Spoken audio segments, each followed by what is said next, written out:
Now, this is cancer. This is so much cancer that I can feel the tumors growing on my back. And it's way down heavy on me, and it's not okay.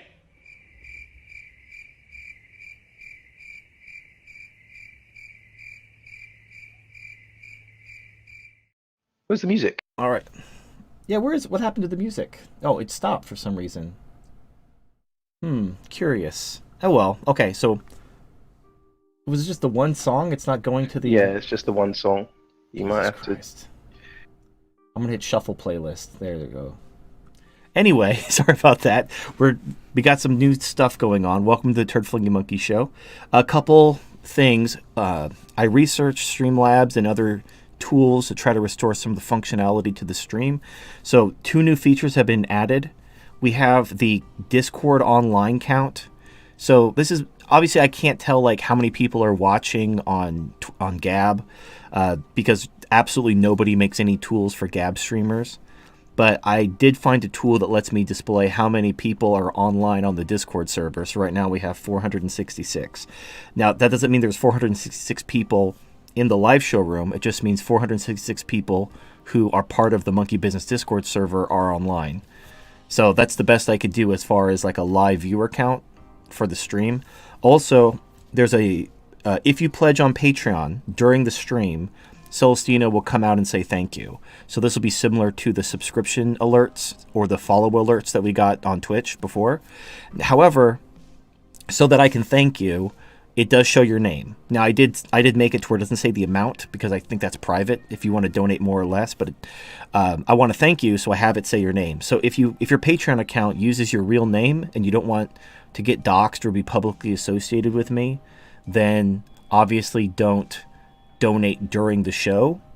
But if you use an anonymous pseudonym and you want to donate on Patreon during the show, Celestina will come out with a thank you message and I'll thank you on the stream. So that's pretty much the best I can do as far as restoring some functionality. Obviously a lot of stuff was Twitch specific, like the banana questions and so forth.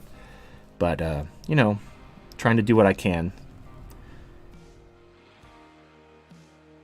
It's a good start. Yeah. I wish... yeah, we'll see. We'll see what happens. But here we are. The stream's been working out pretty well. I haven't had any problems with Gab servers lately. That's good. I mean, too bad we couldn't have the gaming footage, but whatever. Yeah. And, I get bored because I'm not doing anything. So that is a thing. I wish I could play a game just to kind of keep my mind occupied, but such is life. So is Gab pulling their finger out? I'm going to keep asking you this, dude. I mean, are you, on their ass telling them to, pull their finger out and do something about this? What's going on? Last I heard, they are looking into changing because they realize the streaming services are shit. They're at a crossroads. They can either invest more in their streaming services and create like a different tier for Gab Pro, like a higher tier where you pay more money in order to get access to the streaming platform because it is expensive. So they're thinking about either going that direction or simply cutting out the streaming altogether from their platform and sticking to what they call their core experience, which is being an alternative to Twitter that doesn't censor or shadow ban you. So if they go the second route, if they actually just get rid of streaming altogether because it's not part of their core, model, then I've talked to BitChute and they are going to move that. They were planning on doing that anyway. It was like kind of on their list of to do, but they're going to push that up and they're going to make me like a beta tester when that gets going. So I have things cooking. We'll see how things go. But either way, even if Gab decides to terminate their streaming services, that's going to be down the road. So hopefully by the time, if Gab does decide to go down that route, hopefully by that point, BitChute is up and running. Are you kidding me? Like, it's not auto-playing. What is wrong with auto-playing? Why is it not? Do I have to manually... Just switch it to the other... Just switch it to the other one that I gave you. Why? Oh my goodness. Out of control. It's out of control, Cat. I did hit record. It's not my fault this time, guys. It's not. Speaking of auto-playing, so has anybody started a petition to make the UK a new US territory yet?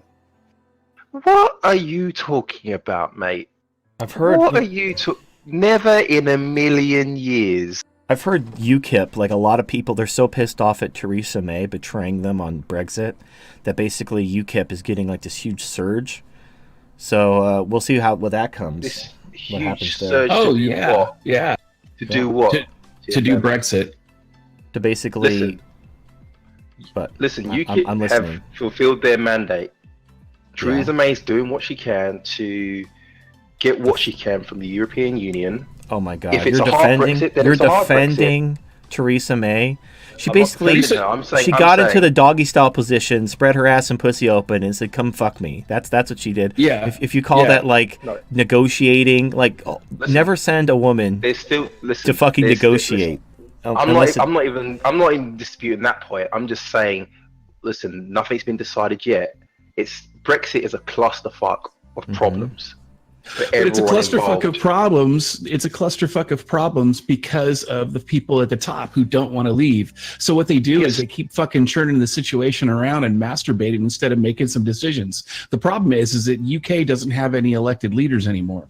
They have a bunch of people who just want to masturbate and do their own thing. You have a couple What are you talking people in about? the minority. I'm talking about Theresa May. I'm talking about fucking Jeremy Corbyn and all the other people. It's just like they're just playing around like the circle jerk. It's so cheesy. It's like a fucking WWE fucking fake drama. It's really sad. Listen, they may not be elected right now, but you know, it is what it is. The reason why we've had this whole Brexit situation is because David Cameron wanted to be leader, and he threw the future of this country under the bus. That's the reason why we're having these problems now. okay, what did And What did David Cameron do that caused Theresa May to surrender on Brexit to the European Union? No, he's the one that created the referendum. He wanted to be leader, and he said, "Listen, if you guys make me leader, I will give you a referendum, and we can go from there." And obviously, people voted leave, and now it's just this whole great big. So how is that clusterfuck. his fault? What should he have done, in your opinion? He should have been a proper leader, Which means which means he needs to talk about the Capitulate. problems that. No, it's not. It's not capitulate. He needs to talk about the problems that are going on in this country. He should be talking about fucking Europe. all right. That's So a side issue, though. aren't the problems in the UK at least partially the fault of basically Of course they are. the course they EU dictating to the UK? So isn't the only Yes. way to solve the problems is to basically tell the EU to go fuck themselves and separate? Sorry, I've just read someone said, TFM Monkey, please sober cat this topic. I'm tired of hearing of it. Sorry, go ahead, TFM. Oh, So you were hearing about Brexit and the EU. Well, Yeah, okay. no, let's carry on. Let's carry on. No, I look. Well, let me speak to this. So I understand, like, not every topic we talk about is going to be that exciting to you. Like, someone told me today, because I did that segment from the TFM 420 show about the sex surrogates and sex dolls. People are like, man, you got to stop talking about sex dolls. Like, you talk about sex dolls way too much. So I get that, and you know, obviously, you're very passionate about the UK and everything like that. You want to make Britain great again. You want to bring back the empire. I can, guys, I can agree with you on the point that our leaders are shit. I mean, but you can say that about a lot of countries nowadays. A lot of leaders, they're just shit. Yeah. Now for let me- me finish. The reason we're in this situation is because David Cameron couldn't get what he wanted off his own merit, so he started just like essentially just giving away free shit to people. Sure. Well, and yeah, I mean, look, I'm not going to argue with you that the UK is definitely a welfare state. And here's the thing, like, I don't hate the UK, and obviously there's people like you that occasionally I like from the UK. But I think that the issue for me is that the UK situation with Brexit is, and for anybody who's not living in the UK, who's upset that we're talking about the UK, you're not paying attention. And I say that respectfully, because the UK is the canary in the coal mine when it comes to unrestrained mass immigration, just like Sweden is the canary in the coal mine for feminism, and Venezuela is the canary in the coal mine for socialism. And in this kind of scenario, you see, everybody's like, well, you know, we're tired of hearing about the UK, and we're tired of hearing about this and that. Well, you can look in portions of the United States, and they're having the same problems that the UK is having. Like you look at Dearborn, Michigan, it's turning into a shit show. I think it's in Michigan, there's a town that is trying to ban firearms because they want to turn it into a fucking high crime shit show like the UK and like Europe. Now, I'm not saying all of the UK is a shit show, but the problem is that when you have multiculturalism, that shit doesn't work. They've done numerous studies on it. They've seen it every time that multiculturalism has been implemented somewhere in a forced manner, in a top-down manner, the way the EU's been implementing it, and the way the EU has been trying to force its countries, including the UK, to implement it. It has turned in, pardon me, it has turned into an absolute shit show. And now you have people in the United States who are pro-EU style immigration, and they want to take our guns away. They are fighting to kill our First Amendment right to free speech. There is an actual movement that is pushing to do this. This isn't just like, I'm smoking pot around the campfire at midnight at night talking conspiracy theories. This shit is verifiable fact, and it is observable reality. Our neighbor to the north in Canada, their government... Go ahead. Waifu privilege. Message for a cat. The queen is a welfare queen. She never worked a day in her life and lives lavishly on the taxpayer's dime. Also, the royal family are inbred retards, the product of centuries of inbreeding. Fucking damn. Fucking spicy. Damn. Wait, you guys are under the impression that I actually give a shit about the Queen. I don't. So okay. Right. All right. Like, I'm not a royalist, though. So my point though is that in just north of the United States, in Kazakhstan, in Canada, you have Trudeau and his government giving confirmed terrorists millions of dollars. You have them ousting people from their jobs to make room for immigrant employees that are being foisted upon them by the government. You have to the south of the United States, holy shit, you have socialist fucking Mexico with that new fucking piece of shit president that they have down there, who, by the way, has been working with the Venezuelan government on his previous campaign since he's been running for president. And you know what his platform was? My country is dog shit and illegally immigrate to the United States. Get the fuck out of here because we're going to shit. Elect me. That's his fucking platform. It is absolutely crazy. And so when people talk about this, they're like, well, yeah, those are all different issues. They're all interconnected. This is all the socialist bullshit that's been going on. This is all about pushing for the welfare state and gynocentrism. And this is all about pushing massive amounts of illegal immigration onto everybody and then going, why don't we have money for everything? Well, it's because you didn't fucking take care of your citizens and you want to push for illegal immigrants on top of that. And now you have San Francisco pushing policies to allow illegal immigrants to vote in local elections. It is an absolute shit show. So if you don't think that the UK issue is relevant, you are not paying attention. Well, I think the whole illegal aliens voting thing is about power. Okay, go ahead. What's up? Yes. Just saying, I agree with DDJ. For those who don't give a shit about the UK, when we go down, you guys are next. Why did it get all reverberary?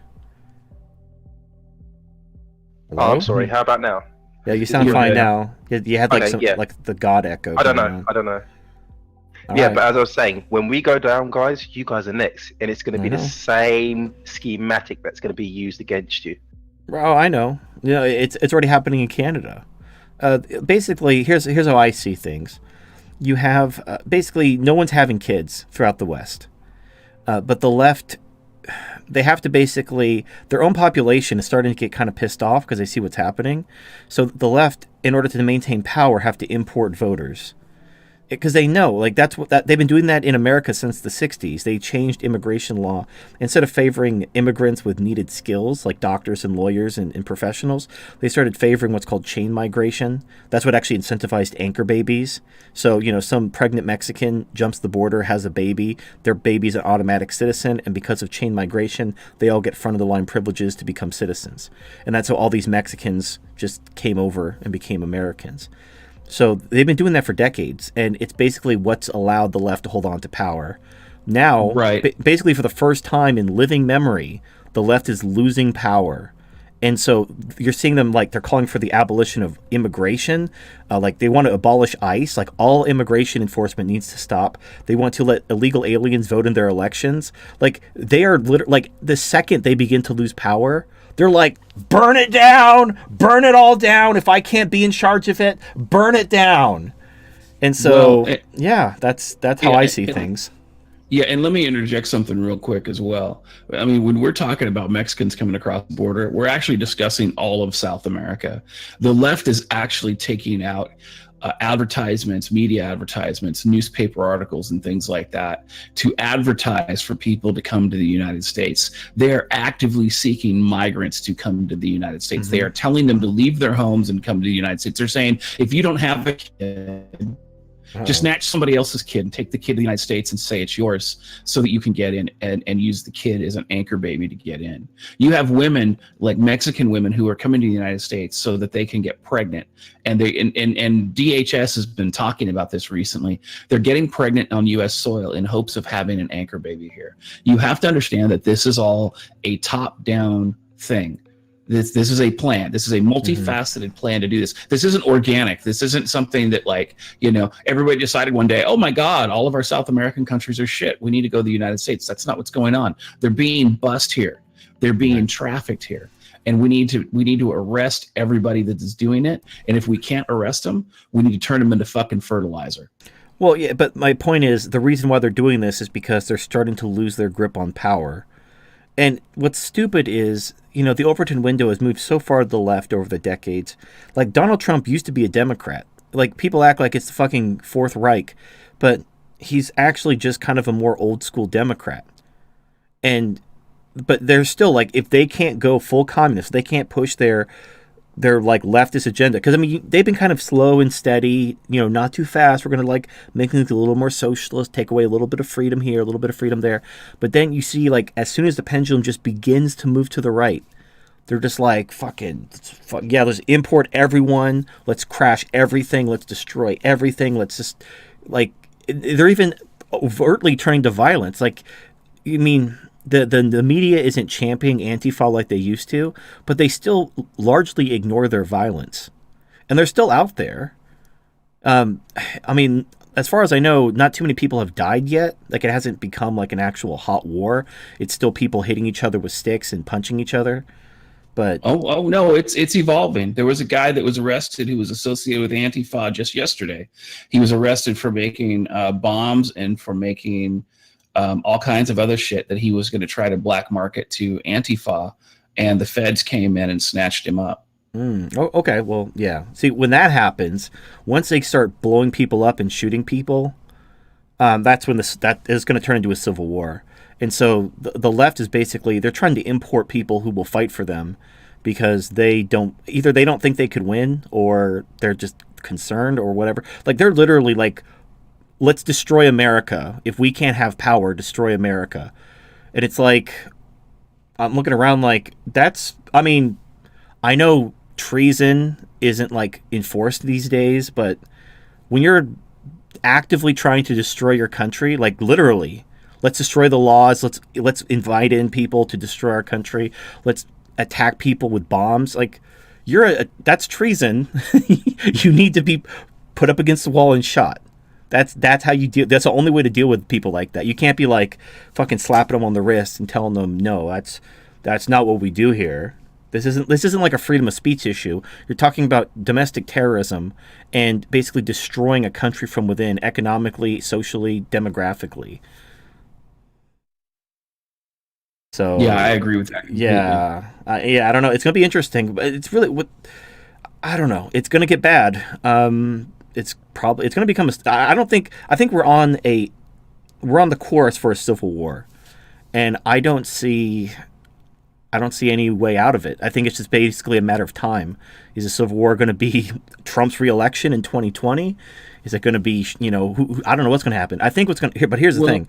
When Ginsburg dies and Trump appoints another Supreme Court justice, I think like the left is already really desperate. They're already turning to violence, talking about abolishing law and order and just flooding America with illegal aliens to vote for them.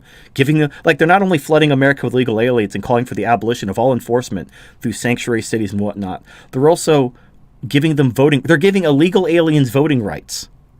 Like right now, this isn't like hyperbole. This isn't some Alex Jones Infowars shit. There are Democrats, like these blue cities, are trying to give illegal aliens voting rights. It's insane. And like, Trump hasn't even been reelected yet. Think about what's going to happen when Trump gets reelected, because nobody's going to beat him. There's not a goddamn person on the left who can beat Trump. Like, they're shedding voters. So that's why they're getting more and more desperate. And they're just like trying to import people to vote for them. And they're already turning to violence and sedition and treason. Imagine what'll happen when Ginsburg dies and Trump gets reelected. I mean, there was already there was already the one guy taking shots at congressmen at a baseball game. That was like either earlier this year or last year. Well, there've been actually multiple conservative congressmen that have been attacked, or that have been threatened to be attacked. And I mean, Jesus Christ, they vandalized DHS. They've been stalking Trump administration officials. There have been multiple calls to violence and fighting and resistance and everything else. Every one of those people should be rounded up and charged. I mean, I made that video about this to talk about it and to say, look, this is an issue. Now, I do agree with you that that we are on the way to civil war. But I think that Trump can probably respond in the way that Reagan responded to the protests when he was governor of California. Just fucking go in there with, like, National Guard troops and people like that and hose them the fuck down. And anytime that Antifa shows its head or whatever, miss the car door with them at least 6 times as you're putting them in the back of the police car. We don't need new laws to unmask fucking Antifa. We need to enforce the laws we actually have. And any police officer who doesn't want to enforce the laws, fucking get rid of them. Get rid of them. Fuck you very much and have a nice day. And go from there. But this idea that like the fucking Berkeley mayor, where he had all his officers stand a block away, just kind of chilling there waiting, and then you had Antifa just running a riot 2 blocks over. The cops weren't there to try to contain the riot. No, there's a reason why.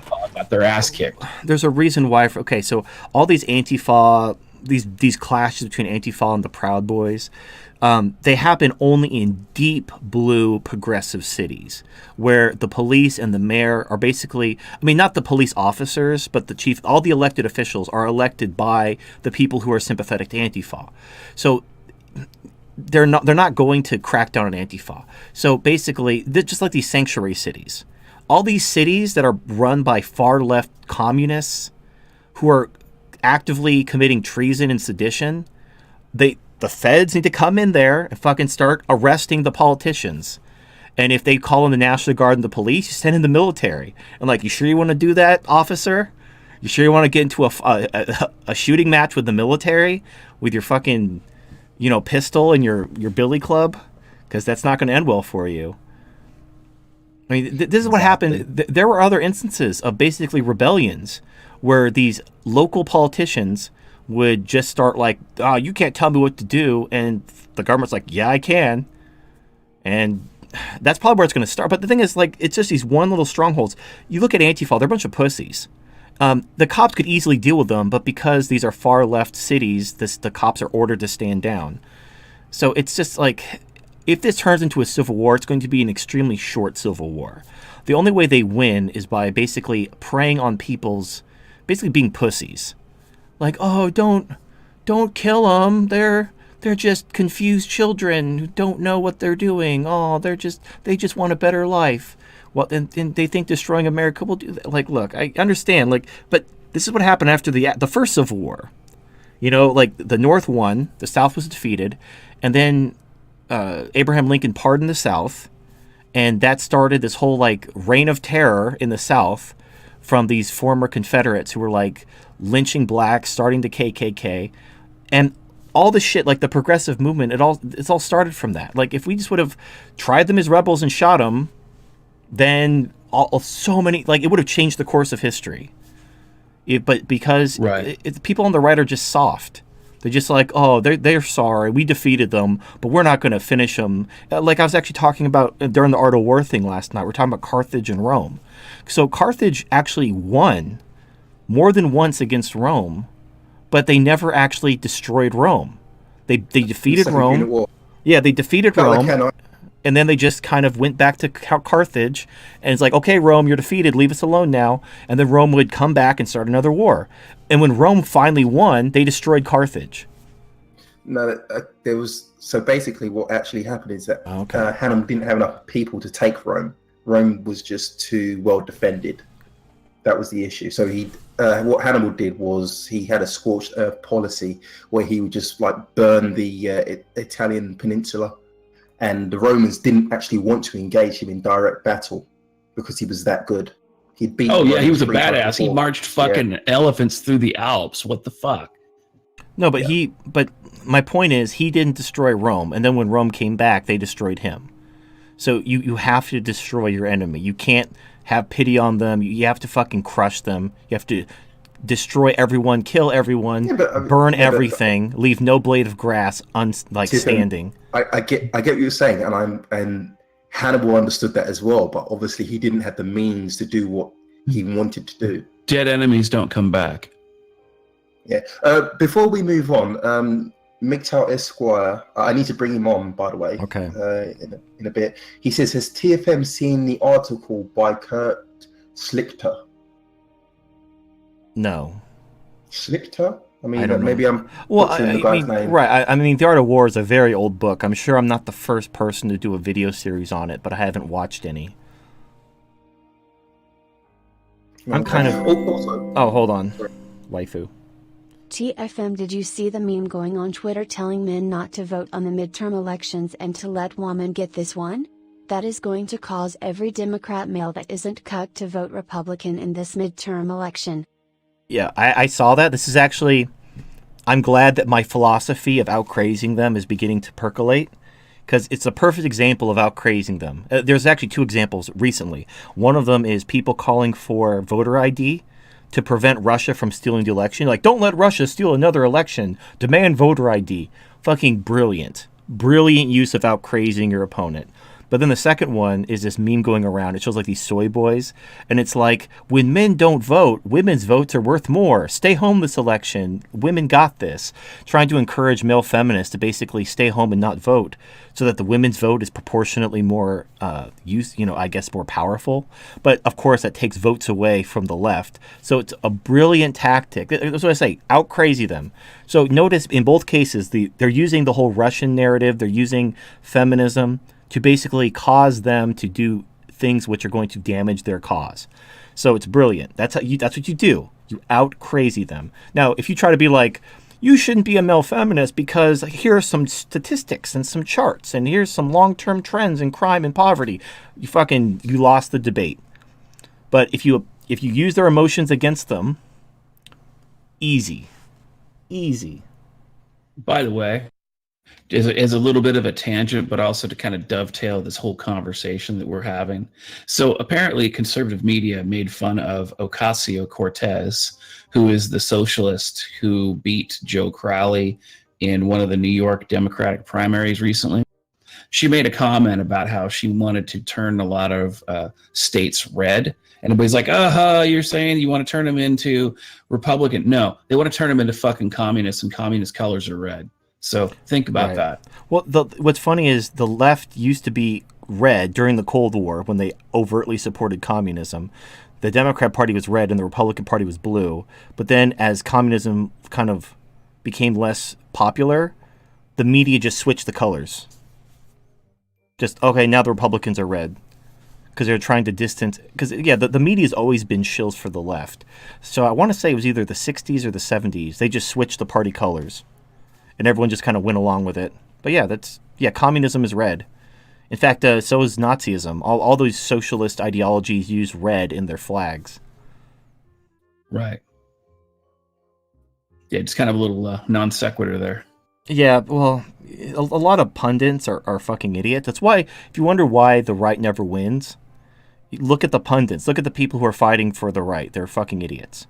Basically, the only time they do win is absolutely in spite of them. Basically, the left fucks up so bad that people vote for the right, but it's like not because the right did anything right or noteworthy. It's just because like they're like the Jerry Smiths of politics. It's like they just you feel so bad for them. They're just losers. Right, guys, I just want to put it out there for those who don't know. That feeding the cat in the Gab stream is not me. So Yeah, he's an please imposter. stop responding. Yeah. Yeah, there's also because I'm TF Monkey on Gab. There is a turd flinging monkey on Gab who is not me. So there's a feeding the cat who's not cat. There's imposters, doppelgangers, whatever you want to say. Yeah. Oh yeah, I mean, all these little people, like, you know, they make fake accounts of all of us, and then they start masturbating themselves. It's pretty sad. Yeah, it's pretty pathetic. But Oh well. you know, that's what happens when you are thrusted into the celebrity I know. light. You know, you just have to deal with this stuff. You know, Right. people. This person is living his life vicariously through me, and you know, like, listen, dude. If you get any pussy, listen, send it to me first, okay? Right. Quality test it. Because I know you ain't getting it on your own, dude. Come on. Yeah, it's like, are you the real feeding the cat? Girls are like sending you fucking nudes and shit. Like, yeah, I'm totally feeding the cat. Send me all your nudes. Totally awesome. Oh, good. Oh, by the way, guys, I am taking questions. So please, I would like you guys to post your questions in the actual Gab stream, and I want to see if I can collect them up. I want to see how difficult it is, because okay. this stream, I don't think it. This stream is a lot smaller than the Twitch Twitch? stream. Oh, So I've yeah. only got Well, I mean, how I've many only got a viewers certain do amount of we time. have? How many viewers we at? We got 82 viewers on Gab. So I can see the viewer now. The viewer number. Hooray. 83. Hey, Yeah. hooray. Oh, that's okay. See. You watch the UK police are going to come to your house, and they're going to try to figure out if you have a license to see the viewer count. You know, oh god, You know what? There was a guy. The Quartering actually read a letter from a UK police officer, and the UK police are helpless. They're just trying to do their job and earn a living. They know what's going on. They know it's bullshit, and they even admit, like, I can't remember the name of the video, but it was basically he was reading a letter from a UK police officer. It's the politicians. It's not the police. The police are just doing what they have to do. The politicians who are absolutely in the pocket of the far left. So, you know, don't blame the cops. I understand people have this attitude of, oh, the cops are the agents. Fuck them, blah, blah, blah. They don't have to do that job. Yeah, but, you know, like, Are you seriously. talking about in the UK specifically? Yeah. Like, You know what, I don't know. I mean, I've got some friends who are in the police force, and they say to me, because of things that have happened in the past, that, like, they feel like their hands are tied. They don't want to be that person that. Remember that article that you covered where this woman was being harassed on a London train, and no one came to this woman's aid. Do you understand me? right. No, No there one was wants to be that example. People Right. just want to just do, you know, they want to go under the radar, get paid, and then go home to see their family. Well, And you can't fault them for that. right. You know? So people will seek the path They're of least between a rock and resistance. a hard place. But it's all because of the politics. Like, there was in the letter, I remember the thing is basically if a cop arrests a Muslim, he has to answer for that. They're going to call him on the carpet. He's going to have to fill out paperwork. Basically, it's all this extra work if they want to arrest a Muslim. But they have these quotas. So if they arrest white people, they don't have extra paperwork and they fill their quota. So what they do is they harass white people because it's the easiest way for them to get their quota without having to do all the extra work of dealing with the Muslims. But it's obviously the Muslims who are doing most of the crime. So, but that's 100% the fault of the politicians who are putting pressure on the police to push their agenda. So, like, yeah, I get the cops are the agents of the government, but this is going to sound cliche, but they're just following orders. Like, and I know it's like, that's no excuse. You're an idiot. If you think that's not an excuse, you're a fucking idiot. Like, when you are facing unemployment or death, like in war, when someone's pointing a gun to your head, like, you need to charge this hill, like, yeah, you're going to die. So you're going to follow orders because you're going to get shot if you don't. So don't give me this shit like, oh, following orders is no excuse. You're like, seriously, you need to get some actual experience in life because it's not that easy. Like, you could be like, I'm going to take a stand. Okay, then you can be unemployed and homeless. You could, in fact, a lot of police officers, I think it might have been MGTOW Esquire who talked about this, who are suffering with depression because they can't get any help with their failing marriages because they'll have their rights taken away if they seek psychiatric help. So they just have to suffer in silence. So it's just this complete shit show. But it ultimately all comes down to the politicians. And why do the politicians act this way? Because the people who vote for them, I'm not going to name names or anything, there's a demographic of people who are putting these politicians in power. And they shouldn't be voting. And that's the problem. Ultimately, that's really the problem with almost everything. But people always want to blame the immediate. They blame the police because that's the immediate issue.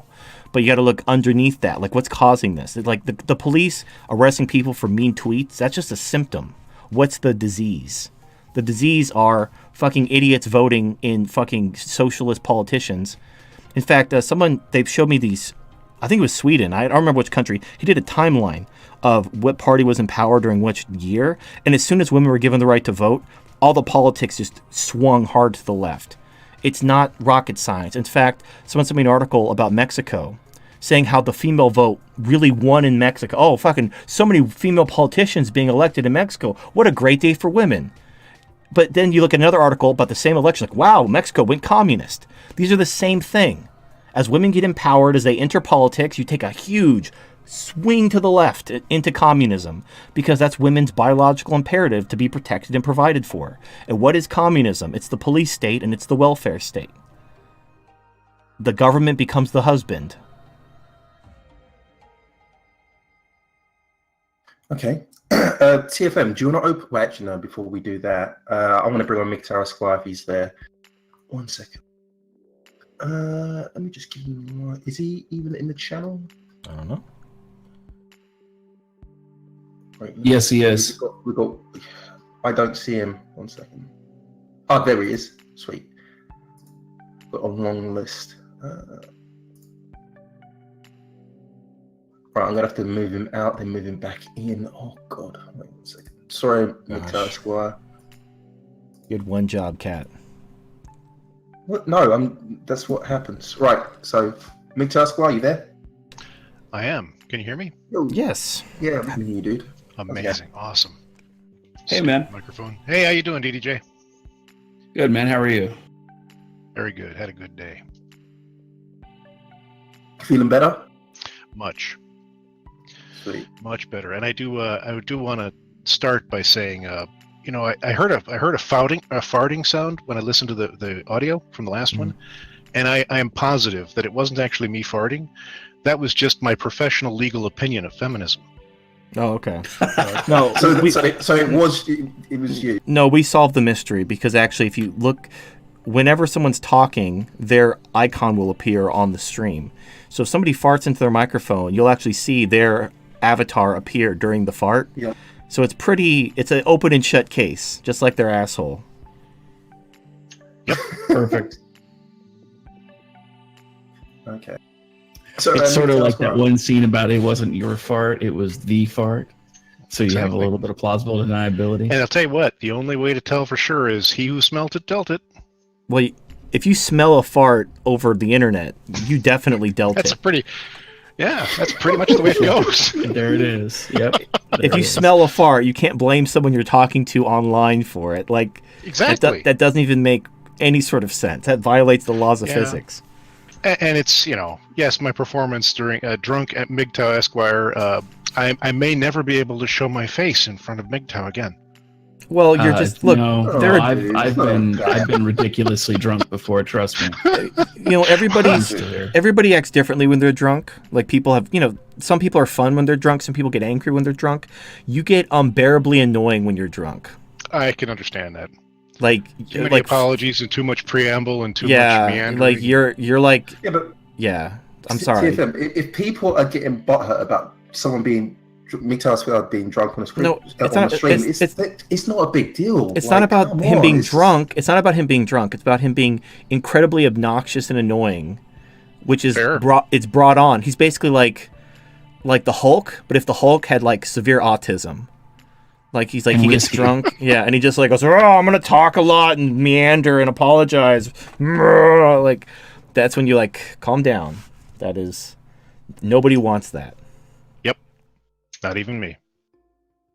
So there you go. Okay.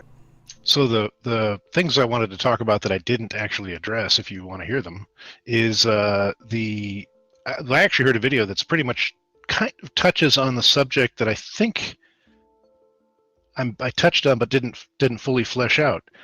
There was a video I heard today. James Von Maxwell. Have you heard this video? No. He's talking about how his problem with MGTOW, and clearly he doesn't understand MGTOW very well. That a lot of that going around. Yeah, there is. I think it's contagious. We got to find the patient zero and kill it. His basic point was that the MRA and the PUA and the MGTOW have to join forces and form a major bloc, which I think is also stupid because it's not quite exactly right. Right. We don't have to do MGTOW don't have to do shit. We're walking away. We're literally just they want us walking away. to what? What is he going to do with this block? Try to get a law changed? Basically, that's just advocating. He's just being an MRA. He's confused MGTOW with MRA. That's basically what's going on. Right. So what he wants is, anyone who's talking about, we need everyone, all these men to come together and be MRAs. Yeah, that's kind of stupid. That doesn't work. Right. It just doesn't work. Exactly. Look what happens to the MRAs. It's already been tried. It's been tried for years, and whenever and look what happens every time the MRAs try to hold any sort of conference or protest. Basically, for every MRA that shows up, 10 feminists show up. Yeah, and they always will happen. And I think DDJ, you're telling me about these two Father's Day protests. Like one group decided to advertise their location, and so you go ahead and tell the story. Yeah. 'Cause it's your story. Yeah, so I was interviewing Elizabeth Hobson, and she's an anti-feminist out of the United Kingdom, and she helped put on the International Men's Day events in the United Kingdom, and she's associated with a lot of MRAs and guys in the men's, sphere, that whole thing. Well, apparently, one of the things they talked about when they were setting it up is that they had a public location where they told everybody, okay, this is where we're going to have our International Men's Day event. Go ahead and show up. Everything's cool. And then they had one that was hidden. Well, the one that they publicly advertised the location ahead of time got deplatformed because feminists went after them, contacted the place, and told everybody what the fuck was going on. Said, look, we're gonna pull fire alarms and create all kinds of problems. And then when it came to the one that was hidden, that one went off without a hitch. And there was no drama, and it was a very positive experience, and everything worked out. But the second that you try to hold an event that's public, the feminists come out in droves and come after you. I mean, they even talked about this in the Red Pill movie, and they showed footage where these MRAs got together, from AVFM, and they were trying to get some stuff going. And what ended up happening was these feminists staged a counter protest that was way bigger than their organization to begin with. Right. Well, it's like Lauren Southern and Stefan Molyneux are doing this tour, and they got charged $70,000 by the city for additional security. They got charged. The police had to basically protect them from the protesters, and then they charged them for the police security. That's your fucking job, dumbass. But then look at this. So feminists basically get subsidized by the government. They get free money. Whereas if you are protesting feminism, you have to pay the city tens of thousands of dollars for them to do their job. That's a thing. So protesting, and then what are you accomplishing? So you go to a park and you give a speech, which is indistinguishable in content from a YouTube video. Whereas a YouTube video, you can just upload it and listen to it, and people are going to listen to it or not. But why spend tens of thousands of dollars, dox yourself, just to get harassed and get fucking, bottles of piss and glitter thrown on you for no goddamn reason? Just to say a message. Now, if you're like, it makes a statement, you're an idiot. This isn't fucking The Dark Knight. You're not burning a pile of money. You're just causing yourself problems for no benefit. So look at all these, you don't have the numbers, honestly. I talked about this in the Art of War thing. You can't win. There is no path to victory right now. So don't even bother engaging. You need to, because think about that. So $70,000 is what Lauren Southern and Stefan Molyneux had to pay this one city for additional security. That's $70,000 fewer dollars for them to actually do something that's going to matter. That's less money than they have. So they didn't accomplish anything. It's not like anyone heard her message that couldn't just watch the same message on YouTube. So she just wasted $70,000 for nothing. And that's $70,000 fewer dollars that they have to actually do something meaningful down the road. It's just a big fucking waste of time and huge waste of money. And now, obviously, Lauren Southern, Safin Molyneux use their real name, they're doxxed, all that stuff. They're kind of all in at this point. Like they're never going to get hired anywhere if things don't work out on social media. But for MGTOW, you're not in that boat. Hopefully you haven't doxed yourself. Hopefully you don't use your real name, and hopefully you have a career and you have other options. If your YouTube channel gets shut down or whatever, and you got to go get a real job, you can do so because you're not publicly associated with all this shit you say online and any content you've made. So you actually have some kind of viable career if you need to. But if you start doing political shit, you're going to get doxxed. Because like even if you try to wear a mask, like, I mean, look at like Antifa where the police go around unmasking people. So how are you supposed to maintain your anonymity if you're going out in public? Like what could happen, another thing, some guy could just make a false accusation, have the police arrest you, and then use the fact that an arrest record is a public record to dox you. Because it's all public records now. It doesn't matter that the charges were dropped and you were let go. They know your real name now. So there's no benefit to political activism if you don't have the votes. The only reason political activism is effective is when you're trying to gin up political support. But there's no numbers. Look at the MRAs. Every time they try to petition for a law to be changed, there's no support behind it. Men's rights activists who run for Congress never survived the primaries in the Republican Party. They can't even win the primary in the Republican Party, let alone the general election. Like, there is no tolerance for men's rights in politics because women vote. So that is a dead end. It doesn't matter if you get fucking, like, PUAs and MGTOW and MRAs combined, they're nothing. There's not enough men to affect any sort of political change. Not going through the democratic channels, because again, women are the majority of voters. You're not going to get shit done that way. So until things become more favorable, focus on yourself, become invincible, and wait for the enemy to become vulnerable, and then act. Absolutely. I totally forgot you were here, by the way. That's all right. I was enjoying your rant. I know. I'm I'm going to interrupt your rant. Why the hell? I mean, that's my gift you to were the on a world. roll. Well, everyone has their gift. You're a My ranter. gift is I'm a ranter.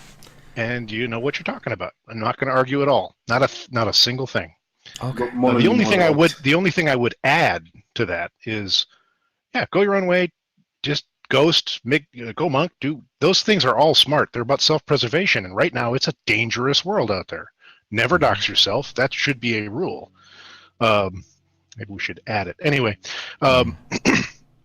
But definitely follow that 50% standard. If somebody agrees with you 50% of the time, engage with them.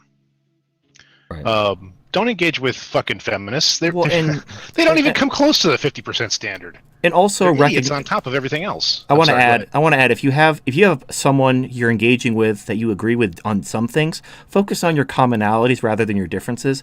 It's human nature, but it's especially male nature because of the dominance instinct. Men want to compete. They want to assert their dominance. So it's like you'll get in a debate with someone and you may agree on 99% of things, and you'll have this heated argument about the 1% of things you disagree on. Here's what you need to appreciate. Like, you have, like, both everyone who agrees with you more than 50% of the way is in the political minority. So just table all that shit. Be like, look, guys, why are we fighting? We don't have the numbers to, like, let's wait until, like, we win and we're in power, and then we can revisit these differences. But right now, like, I mean, because I disagree with anarcho-capitalism. I'm a minarchist. So I don't think anarcho-capitalism is tenable. However, just imagine if we got to a place where the big political debate of the day was between monarchists or minarchists and anarcho-capitalists. That would be a fantastic day to be alive, because that means, like, the pendulum has swung so far to the right that we're basically talking about anarchy or, like, minimal government. That would be a fantastic day. So let's wait until we're there before we start arguing about these political and economic differences. Let's get there first. So let's focus on our commonalities, because even if we disagree about certain issues, we agree broadly that less government is better, that people should, individual liberty and individual responsibility are better. So let's just focus on our similarities rather than differences. And I'm more than willing to cooperate with, if MRAs want to promote something other than marriage and fucking gynocentrism, like I'm all about getting rid of the family court, getting rid of no fault divorce, getting rid of alimony, automatic custody to the woman. All that is fucking bullshit. If there is some viable path to them, I don't think there is, as long as women vote. But if there was some viable path, I would support them. I consider myself I support the men's rights movement passively, but I'm not going to protest. I'm not going to dox myself. I'm not going to do any of that shit. But I wish them all the best. And if they ever get a single law changed, I will gladly do I'll let them do the I told you so dance, and I'll eat humble pie, because it's never going to fucking happen as long as women vote. But if they start, the problem with MRAs and PUAs and all these other men's groups is they're like, oh, MGTOW's extreme. Oh, they hate women. And, oh, you gotta, the women's, the womens, the vaginas. It's like, no, fucking stop it. Stop it. Get some help. That's the problem. When they, like Stefan Molyneux is a good example. And there's other ones on the right, like Bill Whittle, people I generally agree with. But when they start talking about family and marriage and children and women, they just go full retard, and they don't know what the fuck they're talking about, because they're not thinking anymore. Their brain is turned off, and now they're just parroting fucking bullshit that they heard somewhere. It's like they become feminists. They're like werewolf feminists. And they're mostly married. Oh, yeah. Well, it's frustrating, because it's like you talk to it like a tradcon about not politics, economics. I use this analogy a lot. So you talk to a tradcon about how the government's policy towards small businesses and high taxes and all this overregulation is killing jobs, and it's causing jobs that would be created to not be created. It's causing small businesses to not grow and expand and hire workers because they're afraid of the regulation. They're afraid of the taxation. Jobs are going overseas. And the whole time they'll be nodding. Oh, yeah, I totally understand. Fucking the government, man. Raising taxes and regulation, it's absolutely killing businesses. And I'm like, yes. Now I want you to take what I just said, replace businesses with marriages, replace business owners with men, replace, it's the same fucking dynamic. The government keeps taking away, just like they take away authority from business owners to favor the worker until it's untenable to run a business. So they just quit, and they don't form the business, or they don't hire the workers. They just keep it like as small as possible to get out of the regulation. Like someone sent me an article today about a guy. They passed a law saying that if you are a landlord, if a single mom is renting a apartment that you own and their boiler breaks, you have 4 days to fix it. And so the landlords are like, that's not feasible. And they're like, well, that's the law. So now landlords are no longer renting to single mothers because they can't follow the law because it's not fair to them. So that now I'm just not going to rent to single mothers. And go ahead and sue me. Like, I'm still not going to rent to single mothers because I can't abide by these regulations you're putting on me. So they understand that this hurts business. But then when you talk about marriage and family, all of a sudden they put on these gynocentric goggles, and whether it's because they're married or because of their gynocentric religious beliefs, they just immediately blame everything on the man. It would be like if you talk to someone about economics, talking about taxation and regulation, and as you're talking to them about how these laws and regulations are hurting businesses, they just started blaming the business owner. Oh, the business owner just needs to find the right workers.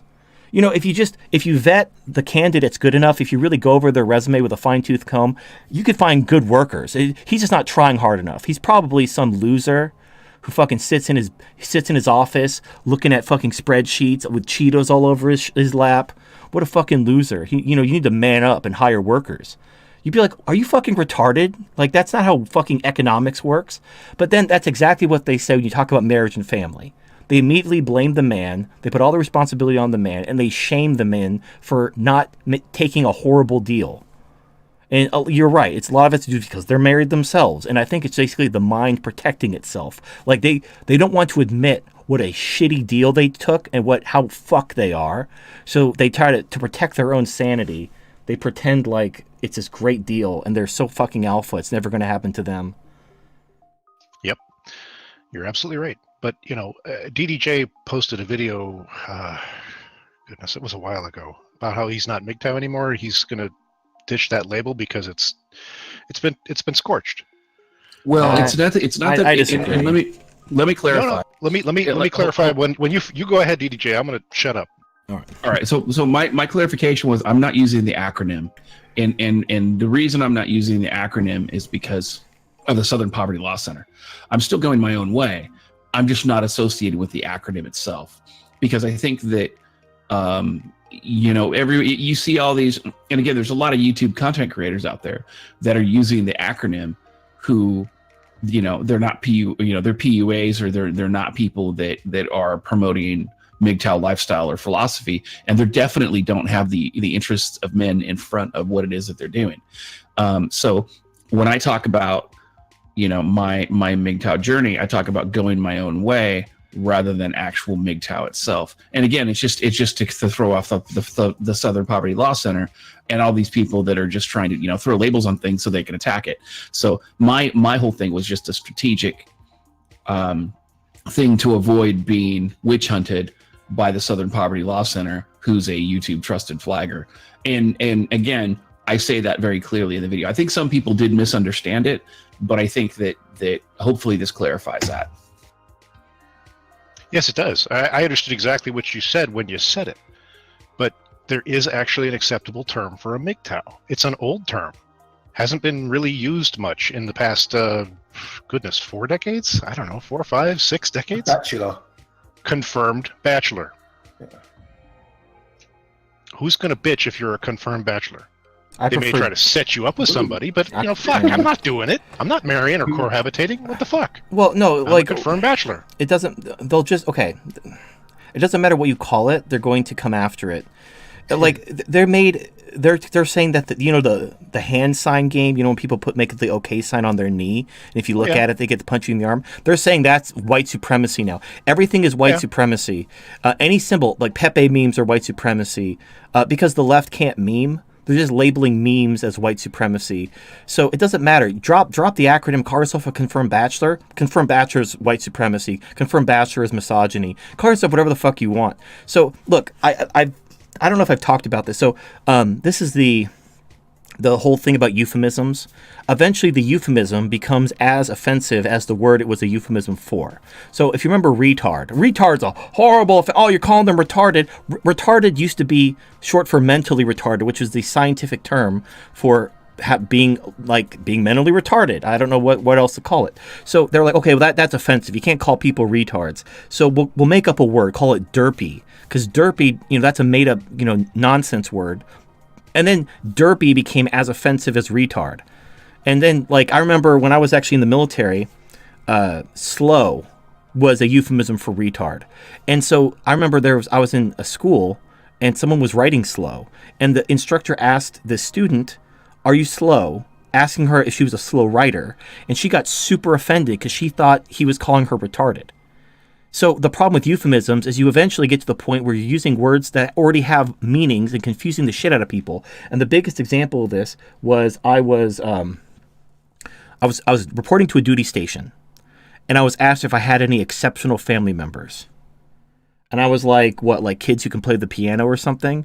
I'm like, oh no, like kids with special needs. I'm like, so they've taken the word exceptional, and I get technically a retarded kid is exceptional, but not when people use the word exceptional, they mean like exceptionally good at something. Like if you have an exceptional child, it's usually because they're like an honor roll student or something like that. Not that they're fucking, shitting out of a tube, but because they don't want to hurt people's fifis, they use euphemisms which already have words which have positive connotations, and all that does is sow confusion. So when it comes to language, I want to be clear.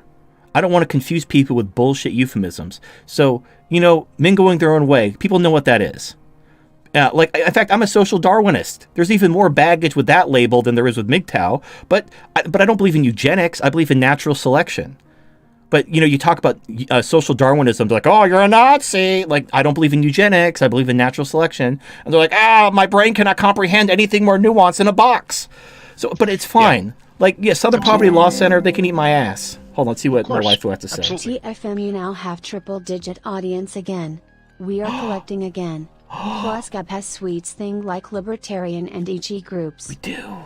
Thank you, everyone. Yeah, we have over 100 viewers on Gab. Thank you so much. We're gonna, Gab.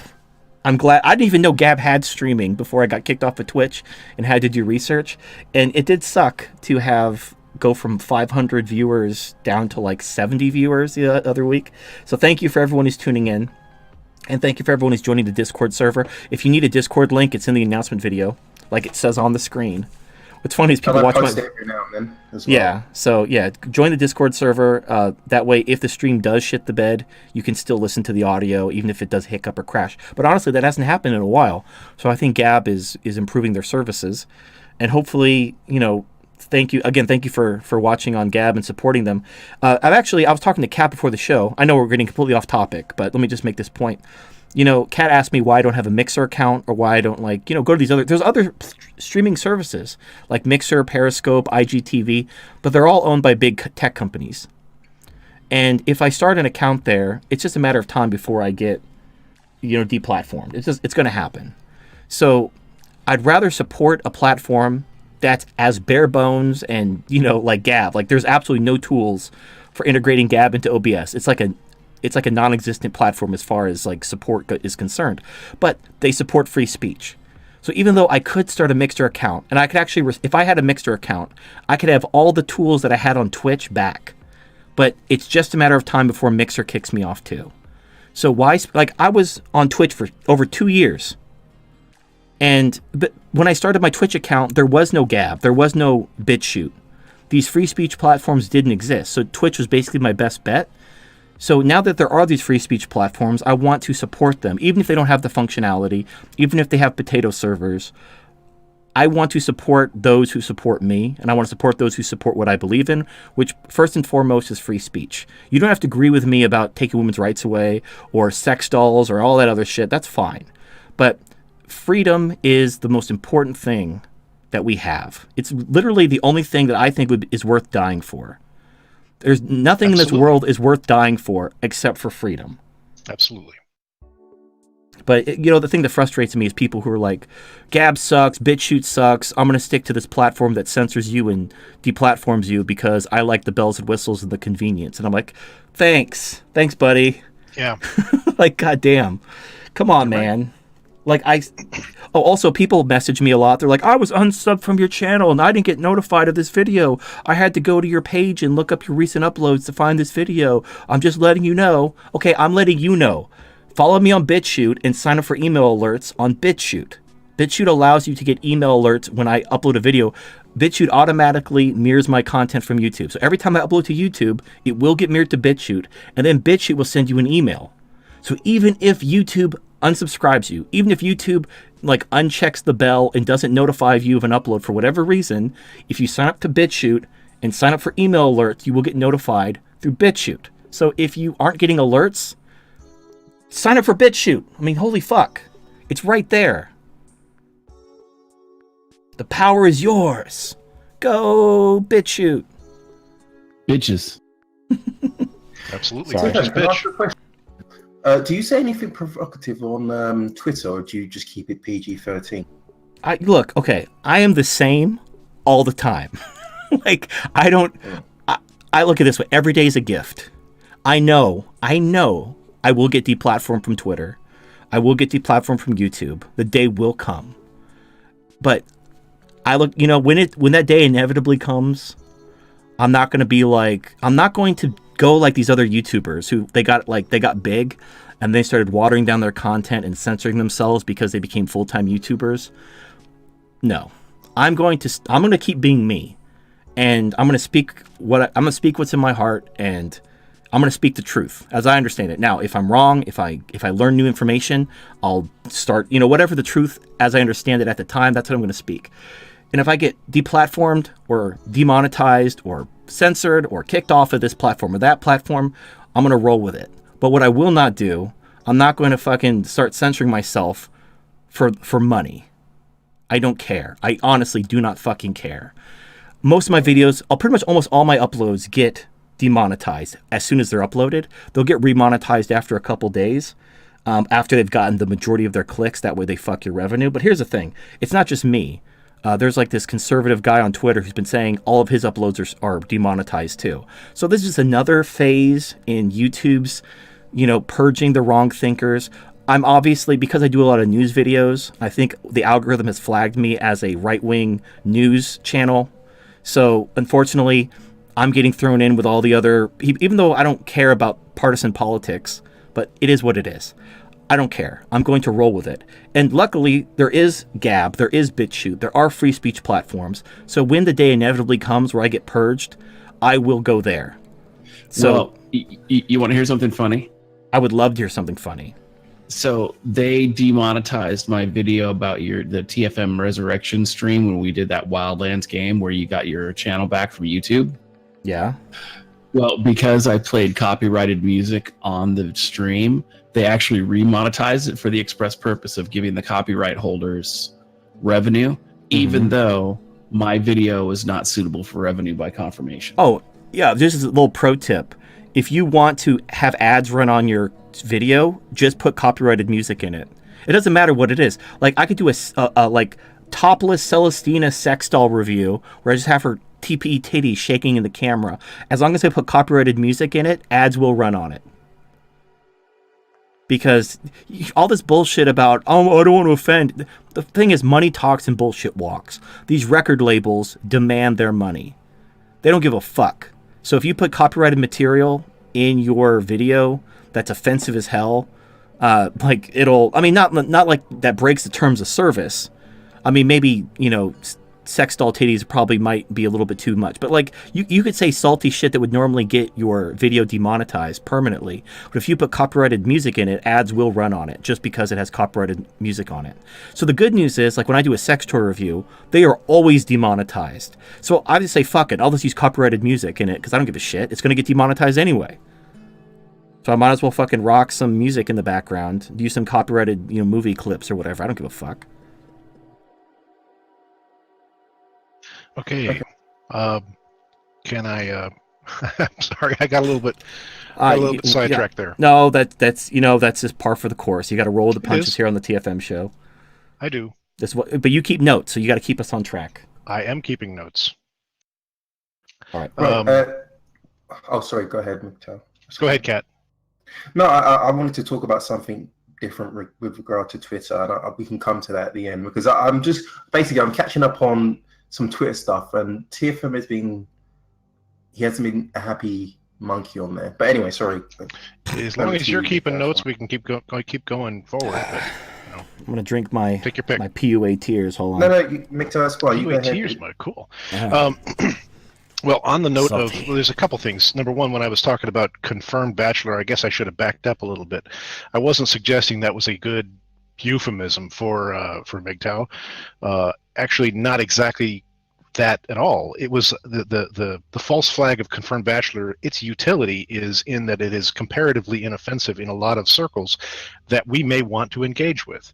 I believe there may be an awful lot of allies out there for MGTOW, MRAs, PUAs, and people like conservatives, PragerU. If you follow the 50% standard, there's an awful lot of them. There's an awful lot of potential allies out there when we focus on commonality. I know you're not a big fan of PragerU, and I don't blame you because they do a lot of stupid shit. Well, I follow their stuff again. When they talk about economics, they're solid. Absolutely. But when they talk about marriage and family, they fucking wander off the reservation. Yep. No argument. They're wrong. I disagree with them completely. But when they talk about economics, it's pretty good. Mm-hmm. Jordan Peterson is the same. He's got some things he says that are worth listening to. Some of what he says is bullshit. Mm-hmm. But you have to take the things that you agree with and go, okay, I agree with that. Right. That's the point. So we can actually get a rather large demographic paying attention to MGTOW. And if we approach it, if we approach it carefully and slowly and show our work, we can actually get an awful lot of people to see, hey, you know what? Well, it'll all be men, but who cares? I'm not looking to make societal change. I'm not an MRA. The main thing is to remain safe in the process of getting these ideas out there and getting more MGTOW. Let me disagree with you. I don't think promoting MGTOW is ever going to be mainstream. However, I think what can appeal to a broader mainstream of men is taking women's rights away. Because it is absolutely the answer. Like you could be a far right, alt right person, ethno state, white babies. Take women's rights away. That's the problem. That's why your demographics are shit and your race is dying. Ding. Absolutely. And then they'll be like, oh shit, he's right. That is why the race is dying. We got to take women's rights away. Boom. You didn't have to. They didn't have to go MGTOW. They could still think MGTOW are a bunch of incels who fuck dolls and all that other shit. As long as you take women's rights away, I don't give a fuck. You think whatever you want about MGTOW. Take women's rights away. Then you go to like the centrist skeptics. Now you got to change the messaging a bit. Instead of talking about, hey, your race is dying, you got to take women's rights away. The message for the centrists and the skeptics is you need to pair responsibility with authority. Right now we have an imbalance. Women have no responsibility, but they are given equal authority on paper, but in reality they actually have authority. They have more authority than men. They have more freedom and authority and almost no responsibility. And this is a dysfunctional dynamic. And so to restore a balanced system where authority and responsibility is in harmony, you have to roll back women's privileges back to a level for the responsibility for which they can actually maintain. And so you use bigger words, you kind of nuance it around a bit, but you're basically telling them you got to take women's rights away.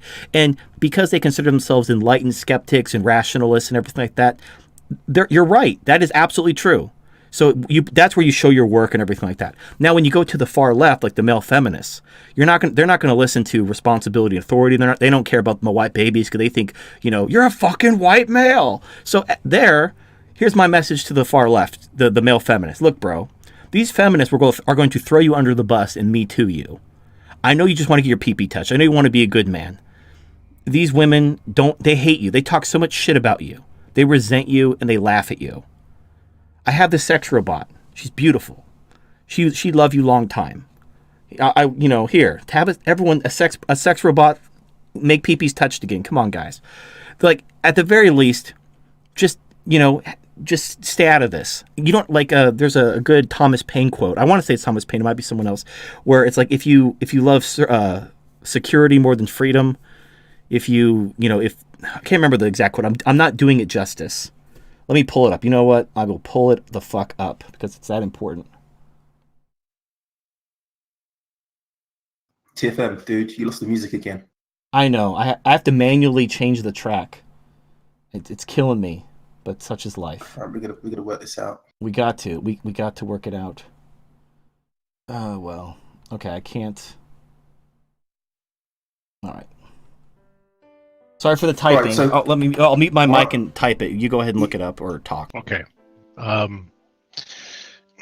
You're not wrong at all. I'm not disagreeing with you. There's actually, you're talking about sex dolls and reviews. There's some other things too that I noticed that you were talking about YouTube demonetizing videos for having sex doll titties. I've been looking at sex dolls too, so I'm with you. But let me tell you something.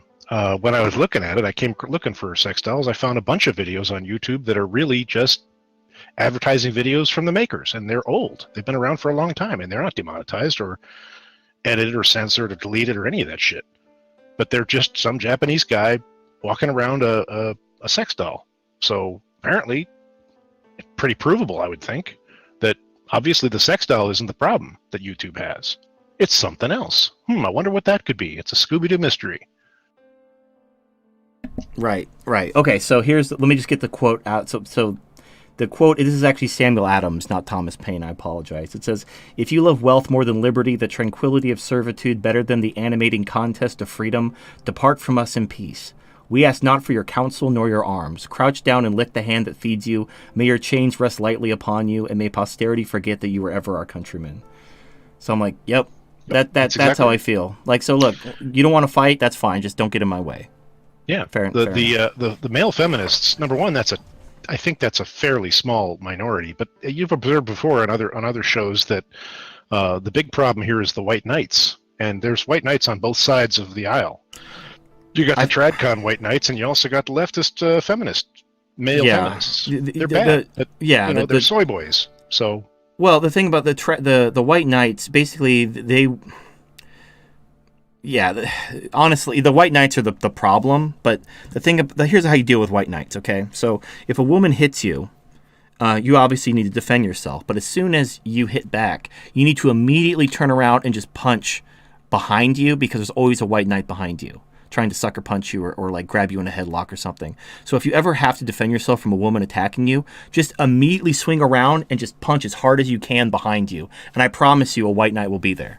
It's like fucking magic. I don't know how they know, but it's just like You defend yourself, just immediately turn around and swing as hard as you can behind you. And some white knight will be behind you. And he'll be like, how did he know I was behind him? As his fucking knuckle sandwich just buries itself into his nose and mouth.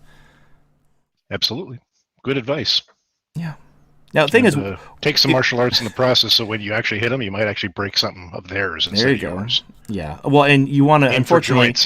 And now, if you saw that video about the guy who slapped the chick because the chick was like hitting him and he just fucking slapped her, and he's like a really tall guy. So this white knight tried to fight him, but he had such a height advantage and a reach advantage. He was just fucking beating his ass. And then everyone else who was probably thinking about fighting him realized this guy's way too tall and has too much of a reach advantage. There's no way we're going to win. So they just fucking just left.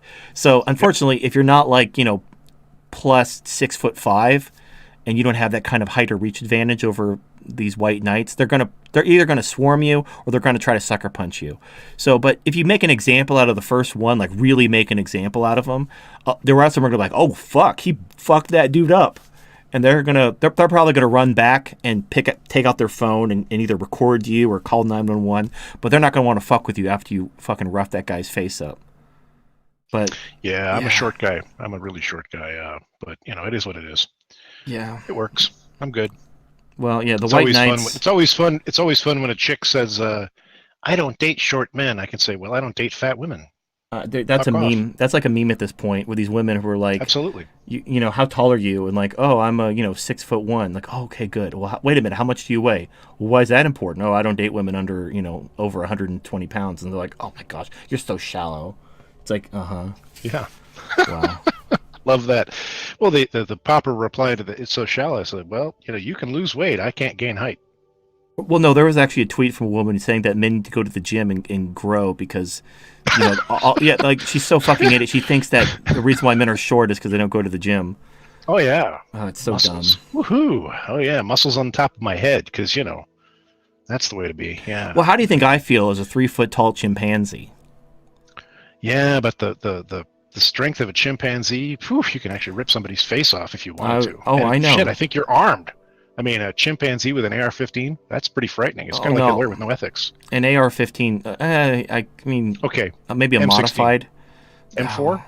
I don't know. I'm more of a pistol grip shotgun guy. Oh, yeah. Oh, yeah. Those are good. Street Sweeper. Those are good guns. There you go. Well, because I have the agility, so I could just fucking swing on shit, get in close, and just fucking pull the pink mist button. Pink mist, yeah, there you go. Pink mist for the win. Yeah, it just turns whatever's in front of me into pink mist through some kind of black magic. Hey, do you know the streets? I'm sorry, I'm digressing, and we're getting a sober cat alert. Let me go back to where I was going. With regard to the potential allies, I don't give a shit if they change their mind and become MGTOW. That doesn't matter. The thing that matters is they do vote, and they do start to get ideas out there. Now, in terms of engagement, I don't think you're right about personal appearance. Those guys are fucked. Stefan Molyneux can't go anywhere without getting picketed at this point. You're never okay. Roosh V is the same. That's a total fucking waste of time. Stupid. Voting. You gotta take YouTube. You gotta take voting off the table.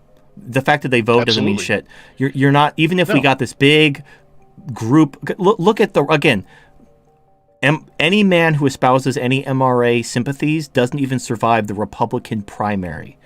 Correct. It doesn't matter. Like, you can't even win a Republican primary unless you basically kiss the ring of feminism on the right.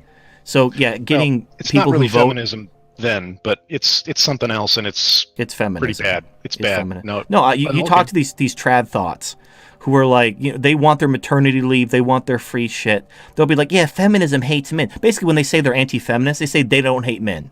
So what they're doing is they're basically like, give me the free shit, give me all the rights I didn't deserve, give me all the privileges, take away male authority over women, but I don't hate men. I'm not a feminist. Tee-hee. Yeah, you are, bitch. You are literally a feminist. So you don't hate men. I'm glad you don't hate the slaves that you've created. That's great. I'm glad you're like one of those you're like a slave owner who's like, I don't use the really bad whip. I use the whip that's like got like a puffball at the end, Like, or I'll pour some nice clean aloe on your whip scars after I'm done whipping your ass. But I love my slaves. I don't hate them. Like, okay, the problem isn't whether you hate your slaves or love your slaves. The problem is that you're enslaving people. That's the problem. You have Correct. if you didn't hate your slaves, you'd free them, but you don't want to free them because you like the fact that they give you your shit for free. You like that they pick your cotton. You like that they pay for all your fucking welfare. You like that you get all their fucking cash and prizes when you pull the divorce cord, and you're not going to give any of that shit up. So it's not up to, like, having a good slave master. Obviously, having a good slave master is better than having a bad slave master, but you don't want to be a slave at all. The problem isn't finding we just got to find a good slave master that'll give you a nice pillow to sleep on at night while you pick their cotton every day. Fuck that shit. Sorry. It's all right. No, I like your rants. Seriously, I've been listening to you for years. So Okay. keep going, man. I'm No, good. I'm done. No, we But I got just to. We'll got never through- get through this. We'll never get through I know. this I'm if I trying don't to. keep ranting. I'm trying to speed it up, but I don't want to interrupt you because I like your rants. So anyway, right. I just Okay. typed it into chat. I said it may just be semantics, and I could be wrong, but I think feminism on the right is gynocentrism. It's not feminism. Feminism has its roots in cultural Marxism. Yeah, that is semantics. I defend. Okay, that's fair. That's It's fair. feminism but is the point left wing, traditionalism is right wing. But look at modern traditionalism. When you take away patriarchy, traditionalism is no longer. It's basically right wing feminism, which is men need to submit to women and take care of women. They need to maintain their traditional responsibilities, but without any authority. That's right wing enough. feminism. So yeah, I call that traditionalism, but it's indistinguishable. They're two sides of the same coin. Maybe you may be right. I think you probably are, but it's worth exploring the idea. The way I define gynocentrism, and I could be fucking wrong, but the idea is to focus on the needs of women and take care of them, provide and protect. All that old school stuff.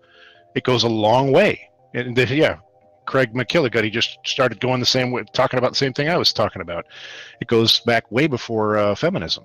Cultural Marxism, on the other hand, and it's some of its incredibly stupid ideas, like this deconstructionism that came around in the 70s with this motherfucker Jack Derrida. That didn't come from Marx. That didn't come from Marx. It came from. Look, here's the thing. This is going to blow your mind in case you didn't know this.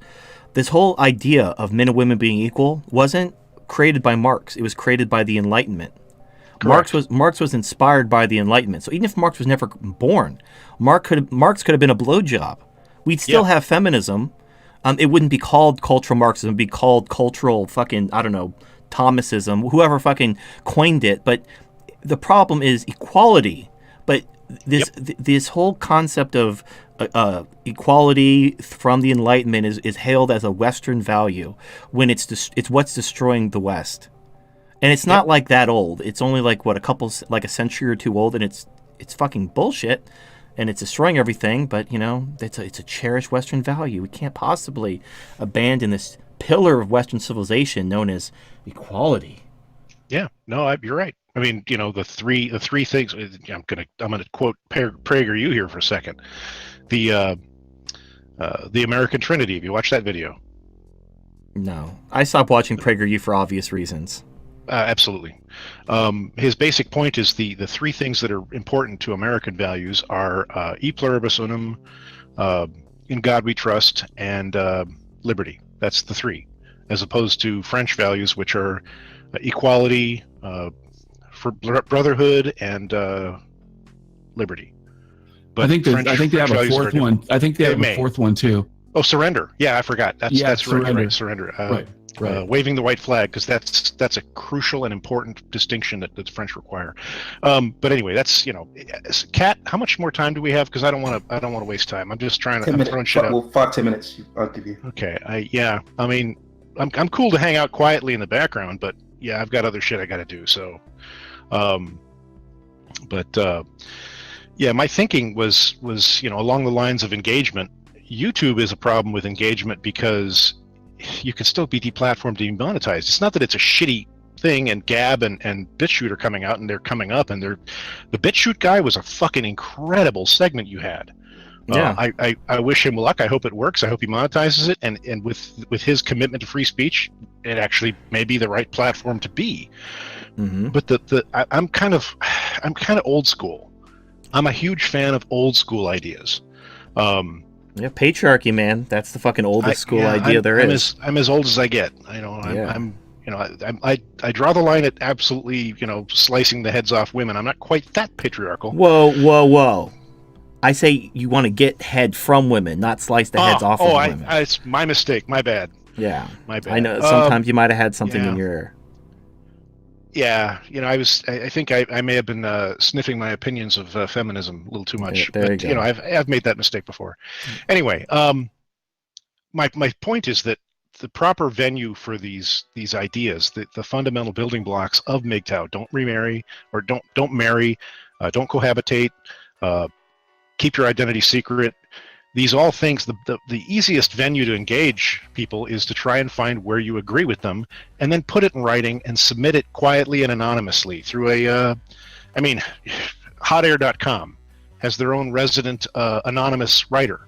His name is Allah Pundit. That's because he's got about 15 fatwas on his head to kill him. Mm-hmm. So obviously there are some venues where MGTOW, I could write under the name of MGTOW Esquire, and well, if they like the ideas, they'll print them. So, it's not a bad idea. So that's for me, writing is the tool that I'm going to use for engagement. Maybe I'll get somewhere, maybe I'll just waste my time, but at least I'll get to express myself in a way that can't be easily deplatformed. Anyway, that was that thought. Okay, I think the advantage of that, and I'm gonna actually so I'm not gonna do that. However, if you think that's a good idea, that could be something you do. Because anyone can create. MGTOW has no leadership, no hierarchy. You don't need to submit a plan in paper to be submit it to the MGTOW Council. Do I have your permission to do this? Do whatever the fuck you want. So, shit, man, I was asking for your permission. No, now I'm not going to get it. No, well, son of a it doesn't bitch. Doesn't matter because I'm not the leader of shit. So if you want to try to build bridges with MRAs and PUAs and whatnot, fucking go for it. Don't let your dreams be dreams. Just do it. So precisely, if I'm not going to do it, no. In fact, I'm getting. God. Well, the whole point of MGTOW, if I remember it correctly, is self-validation. So. Or internal validation. Internal. Right. Internal, no, yes. right. So, Correct. but if you want to do that, or if anyone else has an idea of I think because I know there are people who listen to me and subscribe to me who are also members of the alt-right. So we have these bridges already. MGTOW come from every walk of life. We have MGTOW who are former male feminists, who are former whatever. I mean, DDJ used to be a Bernie bro. We have MGTOW from every walk of life. So these bridges are already made. You can spread MGTOW knowledge to people in these other groups if you want. But from personal experience and from what I've heard from other people, essentially people just aren't receptive to that. So rather than trying here's my advice. Rather than trying to spread MGTOW to these other groups, just start talking about, depending on what group you're trying to reach out to, we need to take women's rights away. That is more important. I mean, telling guys about marriage and family and everything, all that other bullshit, and MGTOW, that's fine. But more important than that, because that's not going to sell well. But take women's rights away. That is more important. That's more immediate than the whole marriage and family rambling thing. Last week, I'm sorry, I don't mean to interrupt. In my drunken ramblings last week, I was referring to a bitter pill. We need to sweeten the bitter pill, and the proper way to do that is in writing. Focus on the things with which we agree instead of focus on things we don't. Obviously, I think repealing the 19th is the right way to go. But if I lead with that, it's a non-starter. So you lead with the things they can't agree with. Well, shit, male suicide is horrible. Oh my God, men die 98% of the time in workplace. Talk about the things that are indisputable and factually provable. Provable reality, provable and observable. DDJ, you say it better than I do. Is he there? Mm-hmm. It's getting late. He might have gone to sleep. No, not yet. So no, I have push to talk on so that I'm not banging everything. It's verifiable facts and observable reality. And exactly. Drink tequila except for whiskey. Hashtag oh man, yeah, you break my heart. But the basic point is lead with the points that are most likely to be accepted. Get a couple of yeses out to these people, and then lead with things that might be a point of disagreement, and then you try to explain to them why they shouldn't be points of disagreement. Use the facts. Yeah, Blarkin. I'm not even going to try and pronounce that because fuck. Anyway, use the facts. That works. There you go. Yep. So check the whole facts. And the way you're putting it, I think I don't know. I'm pretty sure I heard somebody talking about the Overton window, and the idea is not to change the Overton window for these left-wing fuckheads and soy boys, what's the point? They're lost boys. They're soy boys. They're never ever going to change their minds. They're until they get burned themselves, they're never going to change their mind. Let them just do what they're going to do. Well, but some of them are getting burned, and the thing is a lot of times these guys get burned, and they feel like, oh shit, like I betrayed men, and now that I'm being betrayed by the feminists that I allied with, I'm fucked, and then like they lose all hope. So if you're a male feminist, you know, like, and you know it's bullshit. You know these women just use you and don't care about you. So just tell them to go fuck themselves and stop putting up with their bullshit. Yeah, hopefully, you know, they look for alternatives to other ways of fixing the problem.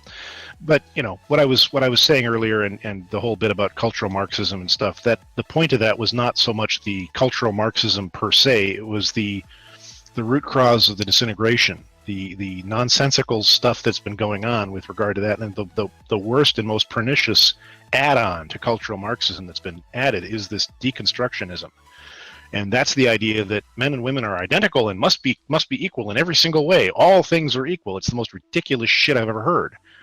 You can't. The only it's based on feelings. It's based on feelings rather than facts. Of course. Have you ever read Evan Sayet? Yeah, actually, you're talking about the Kindergarten of Eden. Yeah, Kindergarten of Eden. Oh, that man is a freaking genius. He's a freaking genius. That book is fantastic. One of his main points is that, you know, now it's a sin to discriminate on any basis. So when you go into the grocery store, if you pick the package of fucking toilet paper that has the bear on it instead of the one that has a baby on it, so you're wiping your ass with a bear or a baby. You're discriminating against, if you pick a bear, you're obviously a hostile man, so you should pick the baby to wipe your ass with, which is fucked up. But anyway, that's the level of stupidity that we've devolved to. Now we don't even know what fucking restroom to go into, because transgendered lesbians, I mean, which one we go into, right? Okay, so here's how you deal with that. Seriously. Just do whatever the fuck you want. And correct. That's the right answer. And anybody who's stupid people are stupid. Right. Well, no, you out crazy them. If you out crazy them, they don't know what to do. You basically you put them on defense. In fact, You see this is happening to women. Now, women, like during the civil rights era, like because of Jim Crow, the affirmative action laws were created to help black men who were being discriminated against. Then white women swooped in and stole it. And now white women are actually being pushed down the oppression ladder because of intersectional feminism. So just use that to your advantage. Look, this is one of my phrases, and this is from actually Robert Kiyosaki. So now, Robert Kiyosaki's a fraud, but he has this one great quote, and it's, "Life isn't fair. It's never going to be fair. Stop trying to make it fair. Make it unfair to your advantage." Yep. And there he is. It is. I believe P.T. Barnum had a way of putting it. There's a sucker born every minute. That's not the same thing, but yeah, you just... Kind of along the same lines. You're not going to make life fair. What you can do is you survey the landscape, figure out what the rules of the game are, and win the game. Don't fight fair, because they're not fighting fair. Just win the game. That's how the game is played. Well, it's the way it goes. Life's not fair, and then you die. Or you can find a way to make it better if you can. Fuck with the rules. Learn the rules real well. Fuck with the rules and make it fair. Out crazy them. That's the way to do it. You've learned the rules well enough to play with them. Boom. Yeah. Anyway, so that's pretty much what I wanted to say. I'm good. So. All right. And this time, Cat doesn't have to flush me, although I do like the sound. Take me out toilet style, Cat. No, this isn't. I'm good. We're not going to be. I know we're not Lakers. I get it. I'm just having fun. All right. Well, thank you for stopping by. Take care, man. Thanks, man. Right. 1 second, dude. Oh my gosh. Change a few feet. Right, dude. Right, you got to speak to me. So, obviously, guys, I have a Twitter account, but I rarely, I look at it, but I rarely take part in. I mean, I see the notifications on my phone that come up, and I don't really look into them. I know what you're talking about. And you know, I'm like, I don't want to listen. I don't want to name drop. I don't want to give too much away. I'm not doing that, guys. I already made a video about it. Everyone knows who he is. Okay. So what happened, dude? All right. So So you know how I was on Rollo's stream? Because I'm reading now, and I sent him a message just clear in the air, just saying, dude, if you want to come on the show, this is how you. I know. I told him multiple times. What's funny is these fucking red pill group men, whatever. They thought this was some kind of like alpha game. Like, oh, he's telling you to contact his production manager. Oh, he's trying to maintain frame. He's trying to use pickup on you. It's like, no, I actually have a production manager. Like, I know that's hard to understand for people who get 9 viewers on their stream. Where, like, fucking Gab, a service that nobody uses for streaming. I currently have 114 viewers. I know it's fucking mind-blowing, but you with your fucking bullshit stream that less than 10 people watched, I know it just blows your mind that someone might have a production manager and actually have a schedule and actually have a job and actually have to schedule things, and I can't just drop everything to fucking meet you at the monkey bars after school. But that is the reality. I got shit to do. And I was at work. Like, I made this video basically making fun of him. So here's what happened. He challenged me, and he's like, oh, come on my stream and debate me live. And I'm like, I got shit to do. And so he made the stream anyway, put my picture in the thumbnail, called me out. And everyone, I think half the people who tuned into his stream expected me to be there. And I'm like, I'm at work. So what I did was I streamed, because it had like his thing on Twitter. So I could actually see how many people were watching on Twitter. So I was just monitoring his stream on Twitter. He had like 5 viewers. And so I just started streaming on Gab just as a joke, just to see, like, I bet I can get more viewers on Gab in a fucking impromptu stream from nothing. And I was right. So it was just I was just laughing at him. Now, however, I'm of two minds of this. So the reason why I did it, normally I would just let it be water off a duck's back. I wouldn't let it bother me. I just, whatever, because I don't give a shit. However, this literally happened twice in the same week. It was this motherfucker, and then it was fucking Mr. Potato Head that I did the response video to. He's like, oh, I want to debate you. And I'm like, all right, here's fucking email Cat, come on my show and debate me. Put up or shut up. And he's like, oh, I'm not coming on your show. Oh, you have an echo chamber and you do this. Like, fuck you. No, you know what it is? You know what it is? They're a bunch of fucking ballless wonders. I ran into this shit too when I had a certain particular cuck squad talking shit, and then I had a bunch of bitches behind them. They wouldn't come on. They wouldn't have a conversation. And then finally, when I got one to agree to come on, he was such a fucking spurg that it was very clear I couldn't have a conversation with him. All they're trying to do is drama market, and they understand that you have a more dedicated following than they do. And the reality is, they don't give a shit about the subject matter of what they're talking about. And again, if you look back on the guys that tried to create a bunch of drama marketing off of me, they don't give a shit. They didn't give a shit about any of the shit that they were talking about me. None of the bullshit accusations, none of that. They were all trying to drama market so that they could create content off of that, hoping to draw me into some bullshit that was there. And I played with them a little bit because, you know what? I think retards really need to get appreciated, and never let it be said that I treat the retarded with anything less than respect. And that's all these guys are. They're just fucking retarded. Well, they're trying to get drama market. They're trying to get relevance. I mean, Jesus Christ. Well, here's something. Oh, you cut out. I don't know if you stopped or your shit cut out. But okay, so Bernard Chapin is basically, he's friends with Mr. Potato Head, and he's one of my subscribers. He's actually my first subscriber, and he's always been respectful to me. So I actually offered for Bernard Chapin to host the debate on his channel, because he's kind of he's a mutual acquaintance. But I haven't heard shit from it. So if he was so worried about, oh, I don't want to go on your show because it's an echo chamber and your MGTOW cultists will attack me. Okay, let's debate on Bernard Chapin's channel because he's a neutral third party. Haven't heard shit. Fucking pussy. No. Like I said, this is what they're doing. Is like I said, this is about drama marketing. This is not about that they give a shit about the issues. And they use the echo chamber as an excuse because their balls are in a purse and their spine is on layaway. Well, if anybody has watched your content, they understand that people fucking they speak their mind, and they don't give a shit whether or not anybody agrees or disagrees with them. It's not that there's an echo chamber; it's that people here think for themselves. No. I'm going to say I 100. Well, I 95% agree with what DDJ has said there. I don't think this person is he's not interested in having a civil debate, because I've just reached out to him now.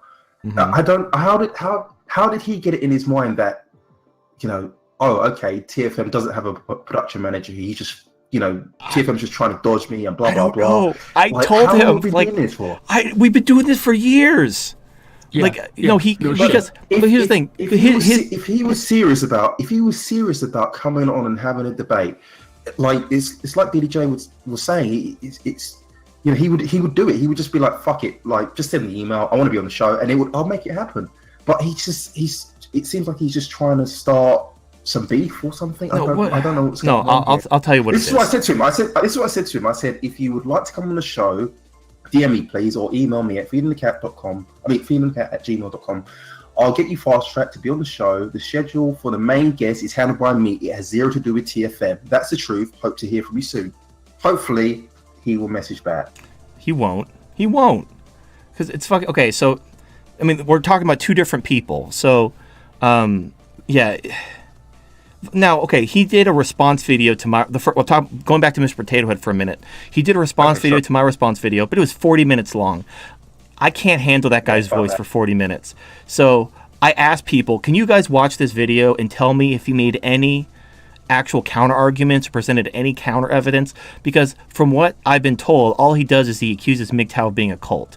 That's his whole video. It's 40 minutes of him avoiding every point I made in my response video and just saying basically because MGTOW went to his video, and what's funny is in his original video he's talking about, don't even bother flagging my video because my loyal subscribers will totally thumbs up my video. Sound like fucking the Welsh Corgi, which is a dog breed and a retarded Welsh person. Anyway, so he did that, and then so many MGTOW actually went to his video and flagged down. Even though I disguised his identity with a full potato, they just knew who he was. They flagged his video down so much, he actually disabled the thumbs up and thumbs down. So he talked all this shit, like, don't even bother. My loyal subscribers are so awesome. They would totally have my back. And then he disabled fucking the ratings because he got blown the fuck out. And I know I use salty language, I rant, guilty, but I made cogent arguments. I was presenting facts. I was presenting, well, not, facts and opinions mixed together, but I made points. I made arguments, logical arguments. And he doesn't respond to anything. He's just like, oh, MGTOW's a cult because you all came to my video and gave me thumbs down and told me I was a cuck. Therefore, MGTOW's a cult. Like, okay, are you going to respond to any of the points I made? MGTOW's a cult. Okay, you're a fucking retard. This is why you got a full potato over your face. Because you are a full potato. So fuck that dude. Again, you want to debate me and you don't want to come on my show because your fifis and wow and your pussy has too much sand in it. Fine. Bernard Chapin is a mutual acquaintance. We can go on his channel. That way he'll get the YouTube shekels and maybe he'll get a few subs on his channel because I actually have respect for him and I have zero respect for you. And okay, back to the fucking PUA guy. That guy... I don't know, like, who they thought I was. Like, they obviously think I'm, like, some nobody because they're nobodies. Like, they pull less than 10 people on their live streams. Like, no one gives a shit about them. They think, but in their mind, they think they're, like, the fucking king of the hill in this PUA community, this retired... You know what they're like? I was talking about this in the Discord the other day. You know how in WCW, it's full of, like, these old wrestlers that are way too old and out of shape to be wrestlers, but they don't know what else to do with their life? So they went over to WCW, and they did, like, old man wrestling for a couple decades until they were so broke and old they just fucking finally retired. That's what happened. A lot of these PUAs from, like, the 80s and 90s are trying to, like, milk that PUA cow just a few more years, and they're trying to do this bullshit. And it's like, it's fine. Look, it's so dumb. Like, I was respectful on Rollo's podcast because I have respect for Rollo Tomasi, and he was respectful to me. We obviously have our disagreements, but I still respect Rollo, and whether or not, obviously, I don't know how Rollo feels about me, but he's been nothing but respectful to me. So, Rollo, I'm not talking shit about you at all, and in fact, most of the people on his podcast were very respectful as well, even though we had our disagreements. But this one motherfucker, he's just like, I don't know if it's just his pussy got hurt. He's got a fucking yeast infection and he just couldn't handle it. But he got fucking triggered as shit. And, I was respectful to him during the podcast, but it was him and this other motherfucker. And the same thing. They just attack me out of nowhere. They fucking come at me out of nowhere talking shit about my fucking waifu. Like the first guy, this was a couple weeks ago, he was talking about how he's going to be like Negan from The Walking Dead. and he's going to come and he's going to take my sex doll from me, because that's, I'm obviously a degenerate, and he's just going to come and take my property. Well, I posted a meme of a waifu, like an anime waifu pillowcase with like a flak jacket on and weapons all around it, and I'm like, I will defend my waifu with my laifu and my raifu, and then and then he reported me to Twitter for being like an incel shooter, because now here's the thing. You're talking about you're going to go to someone and take their property. Yeah. I mean, look, there's this thing in America called fucking castle law. If you're going to threaten to come and take my property, especially property I care about, I don't care if it's my car, my guns, I don't give a shit, but you're going to take my fucking waifu away?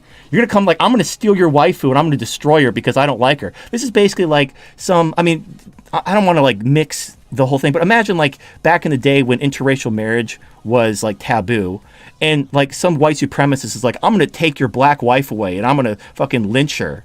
You're going to fucking defend your family. You're going to defend your property. You're going to defend the things you love.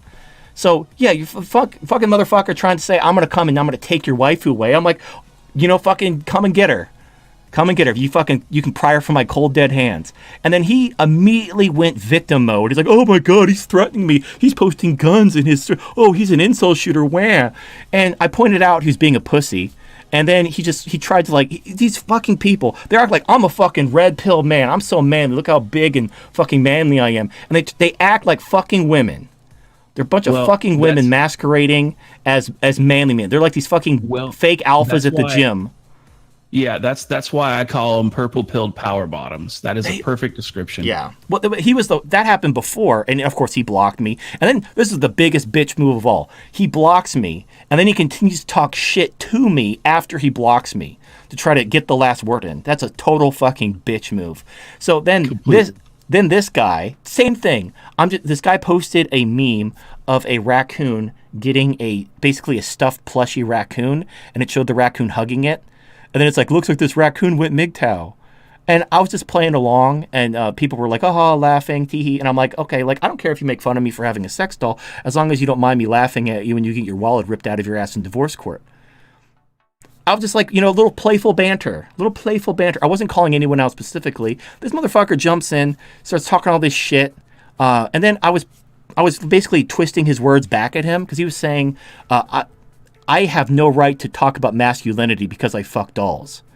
And then he's like, oh, a guy who fucks dolls talking about what being a man is, cute.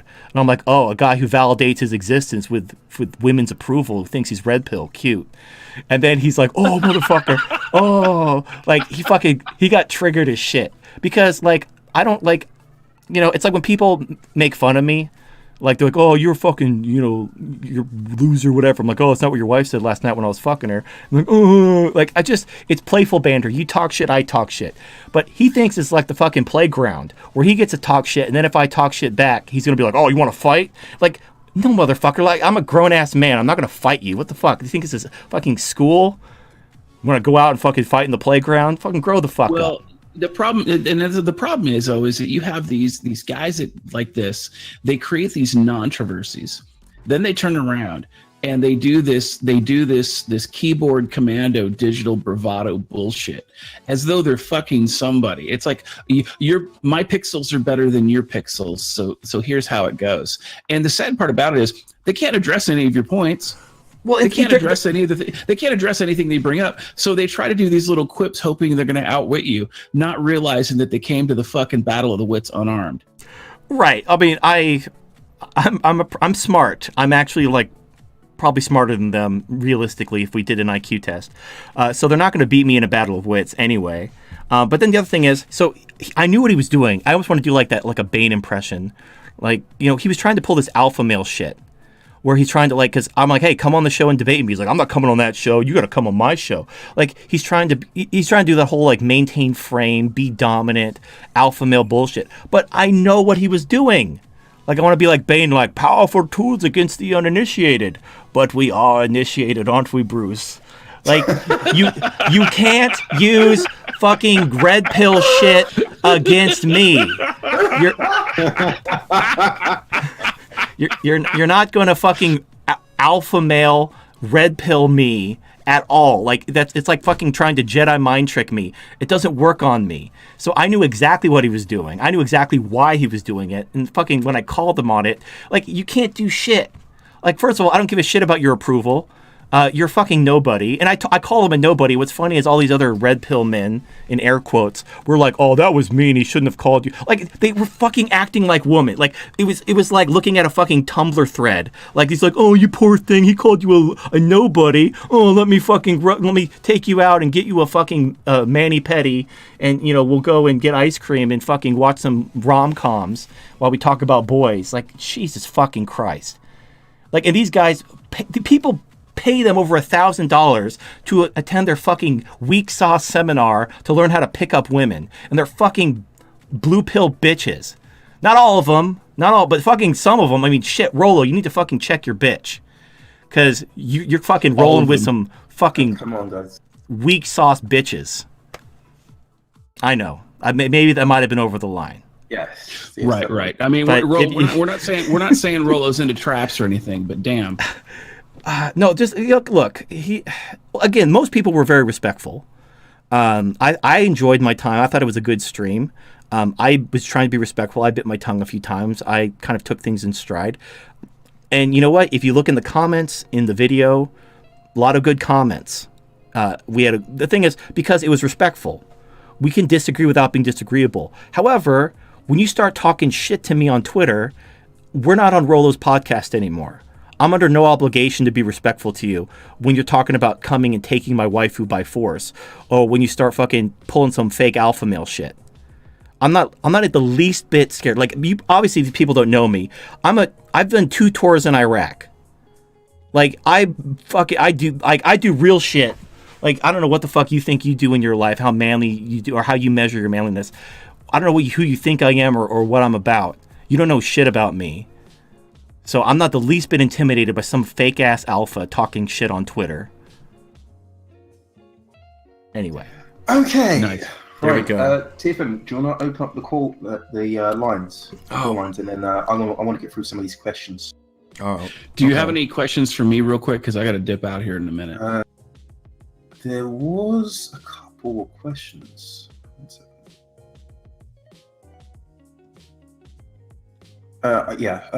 Question to TFM, DDJ, Feed and Cat. What do you guys think about Russia bringing whites from South Africa to Russia? 15,000 at the first migration wave. If they can, well, let me just go first, because obviously you guys like to go on a great big. Okay, that's great. You're not wrong. You're not wrong. I think it's a great idea. You know, if they can, you know, pull their pants up and actually contribute to the Russian economy, great. I'm definitely for it. I mean, I wouldn't like to live in fucking South Africa. It's a fucking civil war there, so leave it. Anyway, time to bounce. Yeah, no, I agree. I think I think the whole thing is a fucking tragedy, and I think the fact that, you know, we have this idea where we talk about, well, we're going to help these refugees and everything else, it ends up being fucking. It's disingenuous virtue signaling, because if you look at the situation in South Africa, and it is the perfect textbook case, these people are suffering genocide. They are having their farms being attacked. The families, the women are being raped and killed. The husbands and the boys are being raped, you know, and killed. They're being dismembered. They're being hacked to pieces. It is a human rights violation of the highest order. And we turn around. Oh, pardon me. No. I had a cough, so I silenced myself. Okay. So if we turn around and we say, oh, we're going to take refugees, well, and then we don't take actually the legitimate refugees from South Africa. See, the United States won't accept any refugees from South Africa. And if you look at most of the European countries, they won't give these white people refugee status, even though they actually legitimately deserve it. And it's a fucking tragedy. So when Russia is more humanitarian in its actions than the United States, I mean, that blows a lot of narratives out of the water, and good on Russia for doing it. But on the same token, I agree with Kat. You have to have a situation where you assimilate into their society, because if you don't assimilate, multiculturalism doesn't work. Hold on. As Gouda said, none are more hopelessly enslaved than those who falsely believe they are free. Anyone can claim to have taken the red pill. Anyone can claim wisdom. Few are those who are truly wise. Well said, Celestina. And I had that fan art gif of her shaking her butt, so it sounds even better and more wise when you're shaking your ass while saying it. It's all about context. So you're going to pay more attention. Like, I don't know what you said, but it was very, very enlightening. Exactly. So, guys, let me pose the question. And I think I've done this before with UTFM. What do you say to people that are in Africa or in South Africa, Right. and they know that it's people have been killing each other in that country for a while, and it becomes a humanitarian problem when someone reports that white people are getting killed. Okay.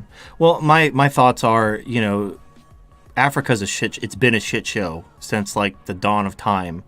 There's always been genocides. I mean, there was the Houthis and the Tutsis and the Tootsie Rolls and the blow pops, all kinds of fucking genocides going on. And at no point we're like, oh no, the Houthis and the Tutsis and the Tootsie Rolls are getting fucking massacred. We need to invite all of them into our country. We just kind of shrug our shoulders like, shit happens. My point is that I think that people trivialize the issue by saying, if you ask them, are black people homogenous? They would say no, and it's like, well, okay, you understand that they're not homogenous. So why do you think that it's okay for, why do you think it's okay that black people have been killing each other for however long, but as soon as white people start getting killed, then it's a great big humanitarian, blah blah blah. And, right. Well, I personally, if I was in South Africa, I wouldn't fucking feel safe. But here's the thing: the issue with Africa and the issue with a lot of these communities is that when you look at the people that are the minorities who are doing the virtue signaling, they're actually pretending as though every black person has the same culture, and they fucking don't. Yeah. Again, that's why you see the different tribes attack each other, and they're trying to fight for dominance. This has nothing to do with color of skin when it comes to the black on black crime or the black on black genocide or any of this other stuff that happens. Culture. It's absolutely culture. And that's why, like, even in the United States, for example, you look at African American crime here, you've got Crips against Bloods, and you've got different tribal groups against other different tribal groups. That's really what you have. And color doesn't really enter into it. The problem that you have is that the difference between those types of animosities amongst the same color group is a whole lot different than the animosity that they currently have against the actual white people that are there, because they are being attacked because they are white. They are being attacked for their colonial culture. They're being attacked because they have something. Well, that's my point. But colonial culture is right. I wouldn't say it's because they're white, because you've got. Well, you could say that, but they're also. If someone's getting robbed because they've got an iPhone, I mean, you're not going to say that it's. I mean, you could say it's a culture of merit, but I mean, obviously, that's. I believe the whole. But if you were to ask the person, why did you rob X, Y, and Z? It's because of but again, this isn't about a have or have not. I think that's a fucking dog whistle. That's all that is. That's a socialist communist dog whistle. The idea of the colonial culture or the European culture, the Anglo culture, especially whether it's United States or Europe or UK or wherever it's at, is that it's a culture of merit. Those who do better get more. Well, hold on. I think you're having fucking handouts. You're having two different conversations. You're not arguing. You're not arguing the same thing. Let me try to bridge the gap. What Kat's saying is basically, if there were no white people in South Africa, but there was a small group of people who maybe for a couple decades during some period controlled a lot of government services, and they had a lot of land, even if it was like intergenerationally acquired, they didn't steal it or anything, but they were part of, like, you see this in a lot of tribal cultures where there's a minority tribe, even if they're the same color. There's like one tribe that they're less of the population, but they have more political power. That happens all the time. So even the color of the skin is really irrelevant. So the majority poor people will attack the minority rich people. However, the whole thing about the reason why the white South Africans are being granted there's the reason why there's documentaries about them. The reason why Russia's opening their arms to them is because they're white. And that's like, you could be like, oh, that's racist. They don't want to let black people in. Yeah, because a couple of reasons. Racial preference. I don't want to say racism, because even babies, racial preference is an instinct. Babies associate their parents with love and security. So they associate people who look like their parents with safety, and they associate people who don't look like their parents with danger. Even babies prefer people that look like them because they associate them with the love and security of their parents. So that racial preference is hardwired, ingrained. There's nothing you can do about it. That doesn't mean racism. Racism is like hatred and bigotry. Having a racial preference, like, for example, I'm all about half-foos. I like half-foos. The thing is, I only like, when it comes to black chicks, they have to be mixed. Like the full fucking gorilla face black chicks, no, hard left swipe. But if she's mixed and she's, kind of looks kind of a Holly Berry, Alicia Keys look to her, we can party. But the full-on gorilla face black, no. Now, does that mean I'm racist? I don't hate black people. I just don't find that look attractive. I prefer other features. And people have racial preferences. And when it comes to a country like Russia or Europe or anybody, they're going to be able to, like, white South Africans will be able to integrate into Australian culture, Russian culture far easier than the Hutsis, the Tutsis, and the Tootsie Rolls if they were to immigrate them into another country. Right, but my point was, and I think I understood where Kat was coming from, but my point was, if you look at the African continent as like a whole, and you look at a lot of the different, like the groups that do the fighting, they're fighting not because of have or have not, beyond the fact that like they don't have a merit-based culture, I guess is what I'm saying. They just want to take other people's shit, and they don't want to do for themselves. And I mean, there's a video I watched on YouTube where a Chinese guy was actually talking to an African guy, and they were in Africa. And the Chinese guy is like, look, we've been giving you free shit for 50 years, and you haven't done anything with it. You don't maintain the stuff that we provide. You don't maintain any of the other stuff. And then you run around. And the African guy did not fucking comprehend it at all. Well, they were attacking doctors thinking they were vampires. Getting back to the point that you just made there, DDJ, I've spoken to some people in Africa, and they've said that the Chinese that come over, they say, oh, all of the stuff they bring over is shit. It breaks down. They build these houses, they fall over, and this, that, and the other. Now, obviously, we're just making excuses here, on both sides. It's a shit show. My point is that the reason why you have all of this killing is because of these people. They cannot get along with each other. An outsider looking in would see, oh, black people killing each other, but an insider, looking at the situation would say, oh, this is a Tutsi, this is a Hutsi or whatever. This is a Nigerian. This is an Igbo. This is a Yoruba. That is the problem. These people, there was obviously, I'm not putting it all down to colonialism. You have these problems where certain borders have been drawn to include groups of people, whether rightly or wrongly. I think it's bullshit. I think this whole thing, oh, I'm Yoruba, I'm this, I'm that, I think it's all bollocks. But let's get back to the point. These are very real issues for these people. But that doesn't apply in South Africa when the colonists, I think they were from the Netherlands. I can't remember the original colonists from Europe. The Dutch colonists, when they came into South Africa, it was depopulated because the Zulu came in and killed everyone and then moved on. So there wasn't anybody to take the land from. However, once South Africa began to be established, people immigrated to South Africa because there was like a civilization there. Most of sub-Saharan Africa is a barren shithole. And so as the Dutch settlers created this city in this country, Africans began immigrating to there. So it's not like the land was stolen from them. The Zulus killed everyone. There was nobody to steal the land from.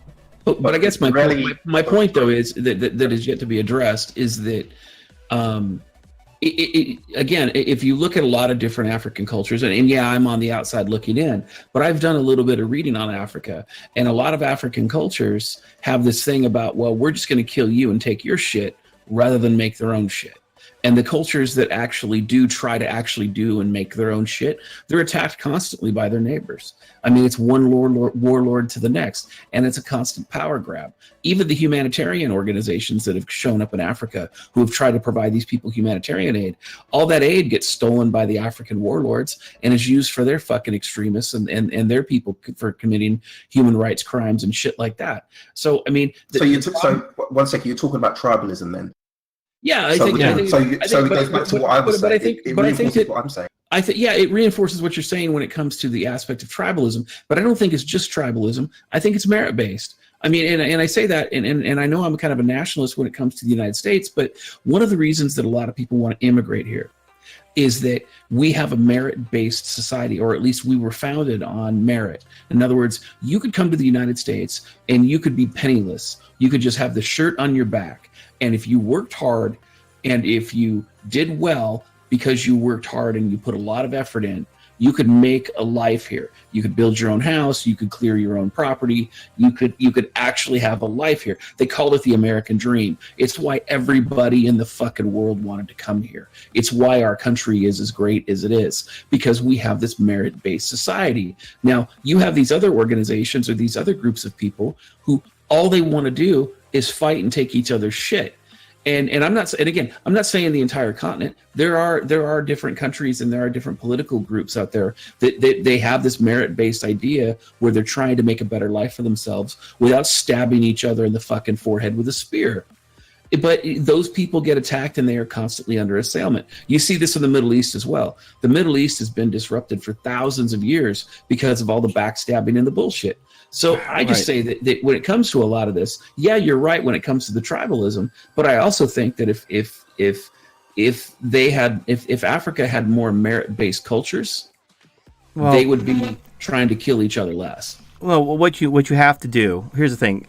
Tribalism, it has to be stamped out, like this type of violent tribalism. So someone has to, either one tribe has to conquer the others, which is what the Zulus did, and what they did is they fucking they were like the Genghis Khans of Africa. They went around just killing fucking everyone who fucked with them. I mean, Shaka Zulu, there have been movies made about him. He was fucking badass. So there either needs to be an African kind of empire where one tribe becomes so fucking badass they start fucking everyone's shit and just conquer them and make them basically like an underclass, or basically other societies like what the Dutch did or what the Chinese are doing, just fucking colonize them. I mean, that's honestly what's happening, because here's the thing, this is the reality. There isn't a new world. There's not a third new world where people can go colonize. So what's going to happen is Africa has a lot of natural resources. In Asia and Europe, all these countries, I mean, maybe not Europe because they're dying, but Asia is growing. Like Africa, the African population is growing and the Asian population is growing. They're the only areas that the population is actually growing. We live in a world of finite resources. The societies which aren't fucking living in grass huts and burning shit for warmth, they will see these countries that have natural resources and they're being run by retards who don't know what the fuck they're doing, and they will take it. So you can either fucking get your shit together, or you're going to be conquered either by some internal tribe. What they'll do is they'll find some tribe that's like sympathetic to them, and they'll be like, look, we'll make you a warlord. We want you to conquer all your neighbors and form an empire and form an alliance with us. That's one solution. Or they can just do it themselves and cut out the middleman, which is probably what's going to happen with China. Once America is no longer the world's police, China can just come into Africa and just conquer them. Just create like a fucking colony of Chinese. What are the Africans going to do? They're not going to do shit. And they're going to cry to the UN. Once the United States is no longer bankrolling the UN and those other fucking parties, no one gives a shit about Africa. No one. Nobody gets anything from Africa, because anytime someone tries to build a fucking oil pipeline or anything, fucking dipshits think there's like ghosts in it and they burn it down. So you can't even establish any sort of natural resource trade because of the fucking idiots. So they're going to come in, they're going to conquer it, they're going to kill these motherfuckers, and they're going to take their land. And honestly, at that point, it's like, good, what the fuck took you so long? These fucking idiots still believe in vampires in the current year. Like, you can't, no amount of food aid and education is going to fucking pull these fucking idiots out of the fucking Stone Age. You have to do, like, look, we need this shit. You either fucking, you're gonna work with us, or we're gonna fucking grease you. Progress, baby. That's how evolution works. The strong and the fit reproduce, the weak and the unfit die. You need to kill the extremists with the guns, like Boko Haram and you know, other organizations like that. And I think education is very important, and they need to separate these different cultures. That's perfect. I agree. Yes, yeah. If you stop integration, all that stuff. Integrating these different cultures, separate them. Unless you okay, that's too much. That's too much work. Here's what you do. Well, I'm gonna war game. So I'm China. I'm going to before you jump off. I need to run away. Okay, So all right, DDJ. Good night, everybody. Take care, guys. Take care. So all right, so I'm China. I come into Africa. I'm going to establish a colony. Obviously, I'm going to make deals with the tribes that are willing to work with me and aren't fucking idiots, and I'm going to kill the ones who fucking think I'm a vampire and try to fucking burn my shit down. And that's how I'm not going to, yes, in a perfect world with infinite resources, we can create little micro states with all these different tribes, but eventually there's going to be war anyway. Unless you're willing to basically police all these borders and keep these tribes from killing each other, they're going to kill each other. So fucking let them kill each other. As long as stop burning fucking the oil pipelines and burning the infrastructure down. Because that's what they do. They fucking burn everything if they don't get their way. So fucking shoot them. When people riot, shoot the rioters. Eventually they're going to run out of people. Bullets are fairly cheap. So eventually, you just keep shooting the rioters. Eventually, they're going to run out of rioters, and the riots will stop. That's how you deal with that. And you educate the people who want to be educated, want to join the modern world. But the people who fucking think there's ghosts in the oil pipeline, who believe in fucking vampires, you can't help those people. All you can do is just send them off. Give them a nice send-off to the afterlife so they can go fucking live with their ancestor spirits and fucking go fight the vampires in the afterlife. Okay, I would.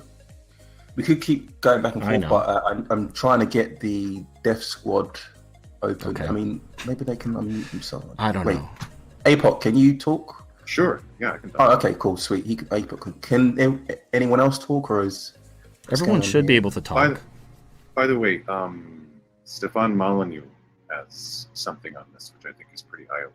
He had a whole segment on race and IQ and populations and IQ, and I think this problem is a lot less tractable than we think it is. It's basically down to the fact that the indigenous populations of Africa, for the most part, are very low IQ because of the genetic pressures on Africans. It's the environment. The environment of Africa doesn't lend itself to. In fact, I think there have been some studies. One of the things which causes populations to develop higher IQs is variable climate. So if you have to survive 6 months of winter, for example, you have to learn how to preserve food because otherwise you're going to starve to death. So intelligence is selected for in that environment because you have to be able to plan ahead, acquire food, store it, preserve it, and survive off of it during long winters. Right. However, if you live in a savanna where you can hunt animals, like if you basically in the savanna, you basically eat a lot of meat. There's plenty of animals to eat. So basically every day you hunt and hunt. That's all you do. So in that environment, intelligence isn't really that important because you don't need to preserve the food. You can just hunt the next day. So what is selected for is strength and speed because you have to chase down the food and kill it. So what do you see in Africa? Like you have the best runners, you have right. Football players, you have like strength and speed, but not necessarily intelligence, and that's environmental. If you took basically Europeans, put them in an African environment, and took Africans and put them in a European environment, and then like isolated them in those environments for 1,000 years, it's actually 10,000 years. 10,000 years, but you'd see the changes because natural selection happens. Now we have global transportation and we have climate control where you can live in a fucking arid wasteland with an air conditioner, even if you're not genetically predisposed to that environment and still do okay. But that's all based on technology. So we can adapt we can go places we couldn't go to before and live places we couldn't live before because of modern technology. Exactly. And this even extends to very low IQ populations like the cavemen of Australia. Them and the pygmies in Africa. I don't know if they're called pygmies anymore, but there's a tribe, the Bushmen of the Kalahari and so on. They're all very low IQ. But what's interesting about them is that they're also incredibly not wasteful of energy. Like their bodies are extremely good at conserving energy, and that probably has something to do with their smaller brain size. So Right. it's all a trade-off, right? Yeah, it is. Well, I mean, it's like, you could tell just based on selective pressures, the human body. The reason why newborn babies are so helpless is because the human head is so big. Right. Like when babies are born, they're effectively completely helpless because they're not done growing. You could tell that this is basically like the fact that humans are so intelligent is obviously very unique in nature. There's no other conscious animal out there, with present company excluded. But when it comes to, but that causes problems because human babies, their heads and brains are so big in comparison to the womb. They have to get in this crouched fetal position, and they're born effectively premature. They're so helpless for the first few months. Like if you see a newborn baby, their head is pulsating because their skull hasn't finished developing. Whereas you look at animals that have smaller brains, when they come out of the womb, they're like fully developed. They can walk, and that's just true. because of the development. Having a big brain and having the ability to think and reason is a huge trade-off. Humans give up a lot that would otherwise be advantages. But you look at Right. the Aboriginals, they have certain genetic traits which one could I think they have this internal sense of geolocation where they just know where they are and what direction they are, and they can just find themselves. They don't even need a map or a compass. They could just wander out and know exactly where they're going. Whereas most people will be like, "What the fuck? Have I passed this bush before?" And I guess the pygmies have a very energy efficient physiology, but the trade-off is they're fucking dumb as shit. Like fucking Aboriginals are literal cavemen. They're fucking cavemen that survived to the modern age, and Basically.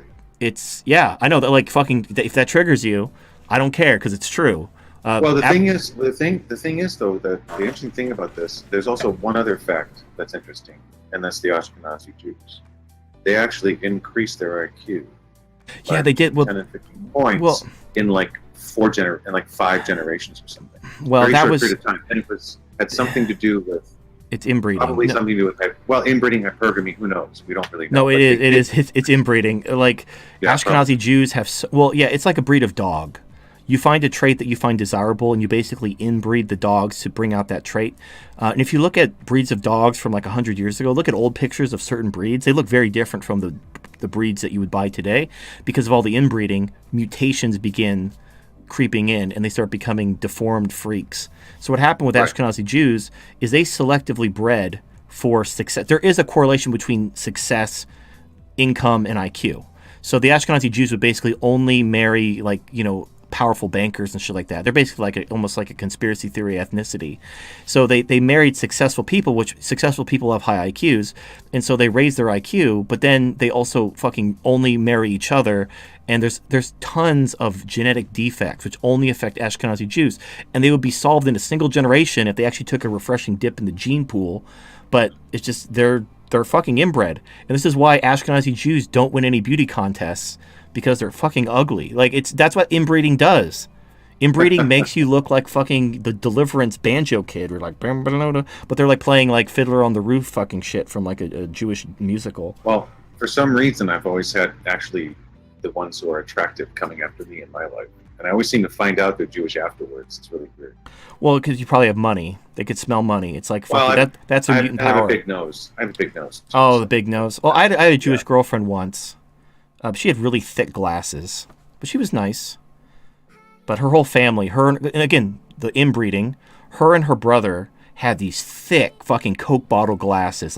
You could actually, the thickness of the lenses was you could actually see it. It was almost like a roll of quarters. It was that thick. It was fucking micro, those glasses that they use in old steampunk kind of things to microscope type of glasses. They were almost super thick.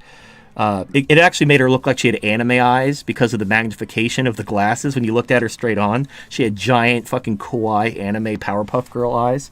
But she was really sweet. But I didn't want my kids to have fucking Powerpuff Girl eyeglasses. So yeah, but she was nice. But yeah, inbreeding, not even once. Don't. Damn you, glasses, Morty, and you're trying to make incest porn more mainstream. Right. Well, yeah. TFM. So, yeah. Anyway, so I just wanted to say that the problem is much more endemic than just race. It's not just about tribal. It is about tribalism, but it's about people resort to tribalism when they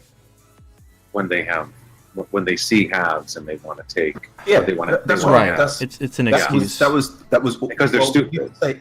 You could say it's an excuse, but this is very real. This is what goes on everywhere in the world. You could have a group of people that are. Oh my goodness. Yeah, people. I mean, tribalism is sort of just happens when right. in a low IQ population, it happens like crazy. So what I was saying is that you have these problems that are happening in the world, and you've got groups of people that are rich through nothing more than being born on a certain land, and then you've got another group of people that may be in the same vicinity that don't have shit. So they're going to pick up guns, whether they're low IQ or from a different culture. They're going to pick up guns, and they're going to go kill some people. Not necessarily. No, the thing about if you're high IQ, you could take a high IQ person, and you see this a lot with like millionaires. They go broke. Millionaires lose everything, and then they basically create a new business, and they pull themselves up, and they become millionaires again. There are some people who are like second or third time millionaires. They went completely broke, and they became millionaires again. Because when you're intelligent, you can find a way to make money by providing goods and services to people who will pay you for it. The problem is when you're poor and also fucking stupid and lazy on top of that, you fucking all you have is violence at that point. Like, give me free money or I'll fucking kill you. And at that point there's no, the time for talk is over. You just fucking grease those people. It's like, because here's the thing. Just because if you're smart and successful, you didn't steal that money from anyone. Unless you did. If you stole money from someone, then there's legal recourses for that. But if the money wasn't stolen, they just have more money than you, and you're too lazy and stupid to earn it, and you want to fucking turn to violence, you need to get shot in the face. There's no ands, ifs, or buts. You need to be taken out. Because you certainly do not deserve welfare. I'm not going to pay you to reproduce and create more fucking dipshits that I have to fuck. Because eventually the welfare is going to run out. And there's going to be a civil war. And you're going to get greased anyway. So I'm just creating a bigger problem for myself down the road by giving you money. So I'm just going to just cut this. I'm going to nip this in the bud early on. So if you want free shit and you want to threaten violence instead of getting a job, I'm just going to fucking grease you. Done and done.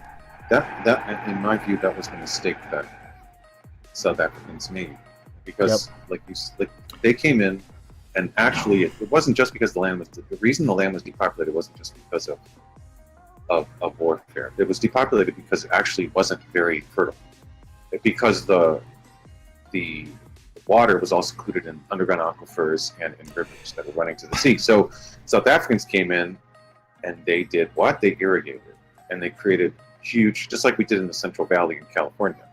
They created this huge fertile farmland out of nothing, and they planted crops, which none of the Africans are doing at the time. And they built wealth, and they built civilization. And then Africans from further north started coming in. The mistake that the South Africans made was being too charitable. They didn't insist that these people make their own way. Well, no, they had apartheid, which the problem is basically South Africa was in the wrong place in the wrong era. So they basically did the same thing. Most European countries like that, America did the same thing, Europe did the same thing. But because this happened fairly in recent history, everyone and women had been given the vote, and care-based morality rules the day. Basically, they were like, apartheid, oh, it's so evil. And so the international community threatened South Africa, and so they basically had to make concessions, and now this is the result. Now, if this would have happened 100, 150, 200 years ago, there just would have been a civil war. The South Africans would have just greased all the black Africans and driven them back north and told them to go fuck themselves, just like America did to Native Americans. I mean, there were several wars between the white colonists of America and the Native Americans. The Native Americans were defeated and driven into reservations after signing treaties. Mexico, too.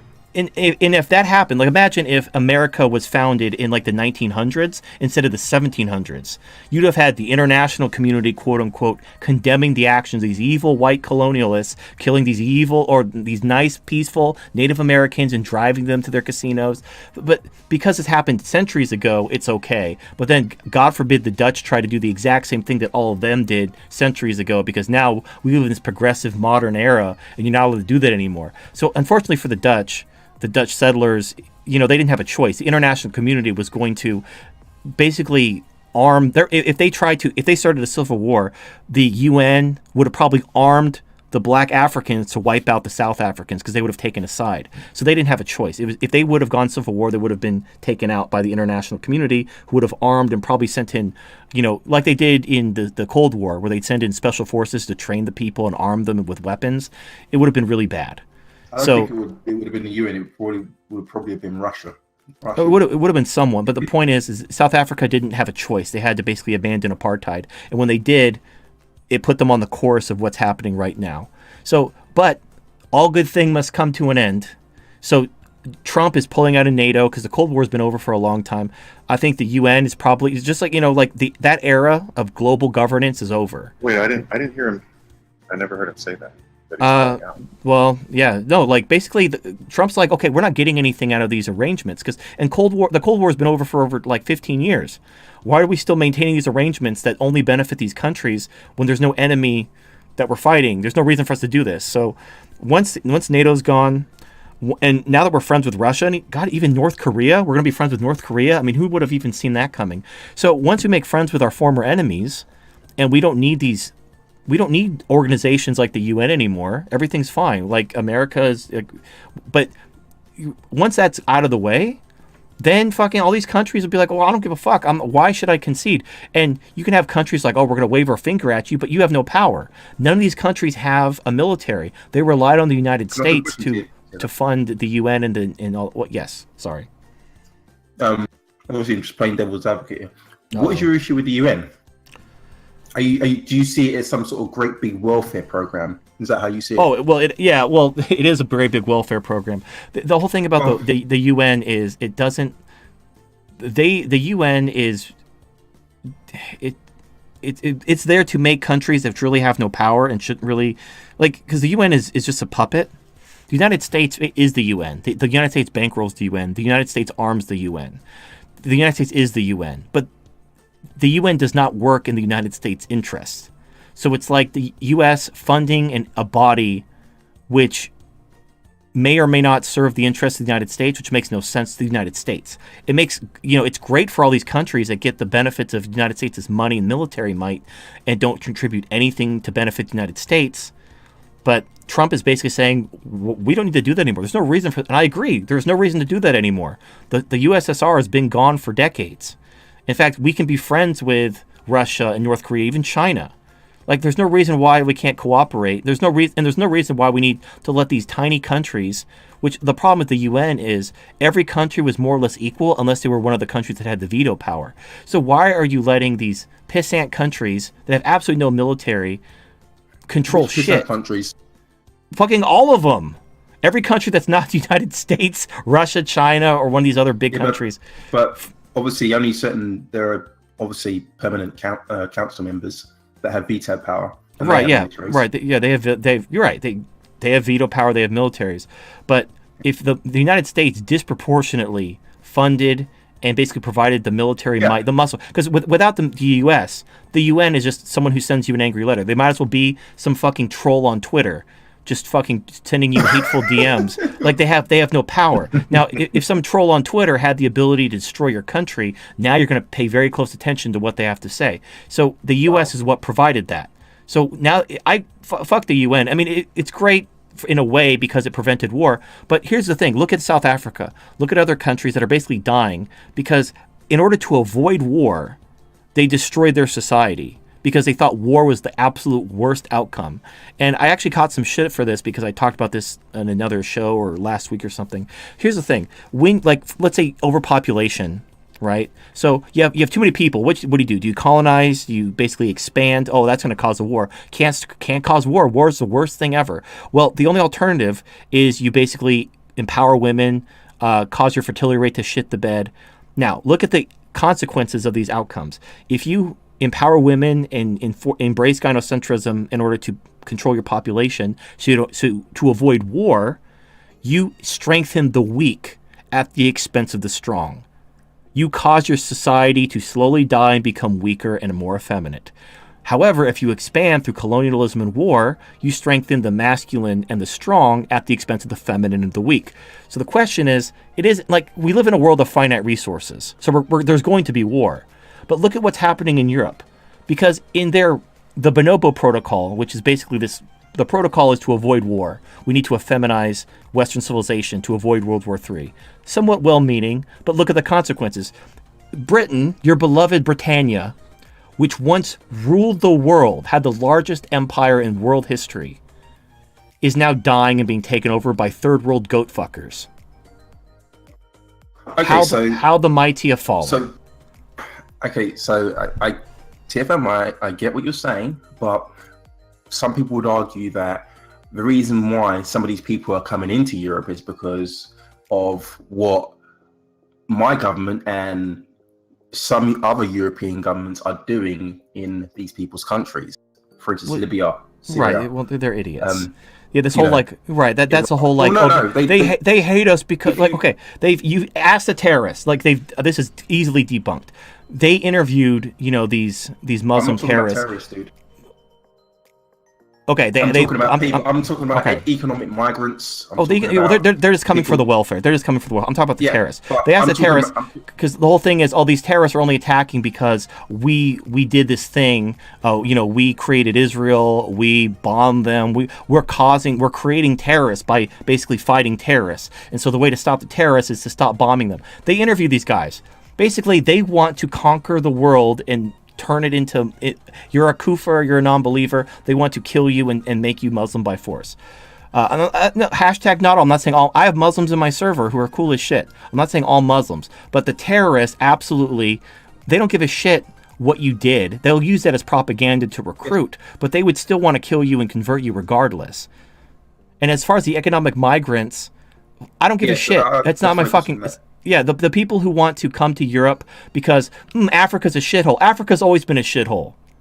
What is so different? What is so different about right now? Now we need to flood Europe with fucking Africans. It's always been a shithole. What would you say to economic migrants or people fleeing persecution in places like Syria? For instance, you've got Syrian Christians that are trying to get into Europe because of ISIS. Yeah, it's go fight ISIS. Well, legitimate refugees. The problem is most of them aren't legitimate refugees. They're not legitimate. The Syrian Christians. Repeat. You just. I need to turn you up, mate. Most of them aren't actual refugees. They're economic migrants. So here's a problem.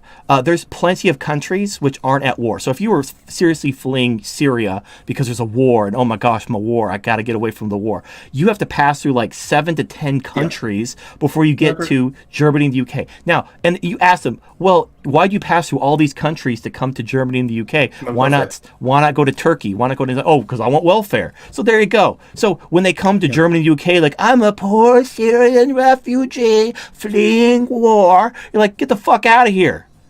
I'm not giving you my taxpayers' money. Get the fuck out. But I'm poor. I'm a refugee. Not my fucking problem. Like, look, I've used this in people on the left, because if you're like anti-abortion, they're like, oh yeah, you're anti-abortion, but then you don't want to help poor people. Look, just because I'm against murdering homeless people doesn't mean I think homeless people should just live off of my dime. Like, just because I'm against murder doesn't mean I think like I have a financial obligation to support people just because I don't think they should be murdered. So, look, you're a refugee, fine. If there's shit going on in your country, go fight for your country. Like, first of all, how much of a bitch are you to flee, especially the men?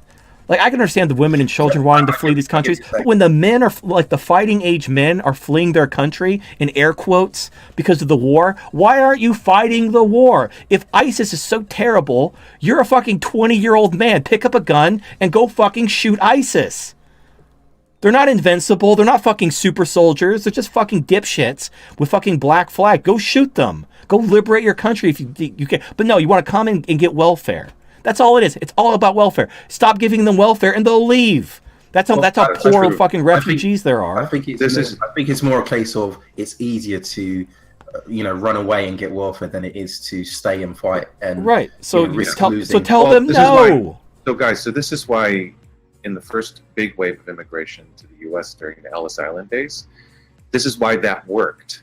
That worked because we didn't have social services and social programs. That worked because those people were fleeing World War One. They were actual refugees. They were actually fleeing fascism and so on. Back in the day, before the welfare state, boats of immigrants would come in and they would just sign a book and pledge an oath, and they were Americans that day. It was that easy because there was no welfare state. Everyone who was coming, they were usually like the Irish were fleeing the potato famine. You had people who were fleeing religious persecution, but they were coming for legit. They weren't coming for the welfare. And the thing is, they wanted to be American. They were coming and they were assimilating. Now, what do you see? Everyone just wants their fucking welfare, but they want to fly their flag and they want to speak their own language, and they basically hate America and Americans, and they want to fucking talk about how oppressed they are while they're living off of American taxpayers. And you just tell these people to go fuck themselves. And I know there's an entire political party built on attracting immigrants to vote for them. They're traitors. They're destroying America and Europe and all these other countries for power. They need to be put up against a wall and shot. Right. So people are trying to invoke Sobercat, and some people say you and talking shit. It's all good. I think it's time to move on because I think people are getting fed up with this topic. But I will say. I want you to comment on this. Seaman says, why didn't Saudi Arabia and other developed Islamic states take the quote-unquote refugees? Do you want to speak on that before we move on? Because they... Same culture. Yeah, the same culture, but they don't offer their welfare to non-citizens, and they're not stupid. They're not going to expand their welfare state and bankrupt their economy to give money to people who aren't from they're from the Islamic culture, but most areas of the world, like Saudi Arabians, don't look at Syrians as, oh, you're just like me. They're like, no, you're a different ethnicity, you're a different country. They don't have this like concept of, oh yeah, come and, because there's not even assimilation. It's all bullshit. And the thing is, does Saudi Arabia have a welfare state? They do have a welfare state for their citizens, but they also have like Asian slaves. Like Saudi families will basically bring in like Filipino slaves to work in their homes so they don't have to. So like they're not their own slaves from Bahrain and all sorts of places. Yeah, all kinds of places. They don't give a shit. They don't have a humanitarian bone in their body. They don't give a fuck. So they're not about to like be compassionate and offer anything. And they laugh when countries like Europe and America basically bend over backwards to basically pay people to come in and just suckle the teat of the welfare state. All they got to do is just shake their head like, what the fuck are they doing? They're destroying their economy. But whatever. As long as they vote for this one party and keep them in power, I guess it's worth it to them. That's all this is about. That's all the reason why the Democrats want to abolish ICE and they want to fucking have these sanctuary cities. Now they're talking about giving illegal aliens voting rights. They're just trying to import voters so they stay in power. It's absolutely disgusting. And they're going to lose big in the midterms. Right. This is treason. You're fucking destroying your country just to hold on to power. These people need to be arrested, tried for treason, fucking put up against a wall and shot. There needs to be some personal accountability. Not sue the government and have the taxpayers, fund your retirement.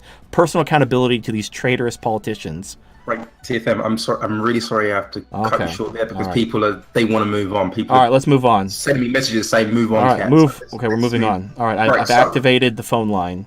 Yeah. Okay. So we're getting invoked. Yeah. Let's do some questions before. Well, actually, no. Let me just one. Oh my god. Okay. Next question. Question for TFM. TFM, have you seen Parenthood tells women to sleep around to preserve its abortion business?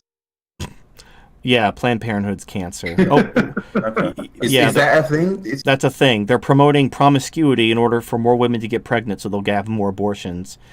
Because, it's fucking Planned Parenthood is disgusting, and they actually enable, child abuse and rape, because they've done stings where people who are basically coming in admitting that, you know, they rape someone or they have an underage girlfriend that's pregnant, and Planned Parenthood will cover for them. So if you are like all hashtag me too, oh, the rape culture, and then you also support Planned Parenthood, you're a fucking flaming hypocrite. But it doesn't surprise me, because look, women just want their cake and they want to eat it too. They want to blame men for everything, but they also want to murder babies. So they'll support Planned Parenthood till the day they die, because murdering babies is like their fucking holy sacrament. All right, we have a call. Do you want me to take it? Yeah. Let's discover that. All right. So if you hold on, so I need to add Kat and APOC to the call. If you are listening on Discord, you will not be able to hear. You have to watch on Gab. So I'm just giving you the heads up. It's gonna break the stream.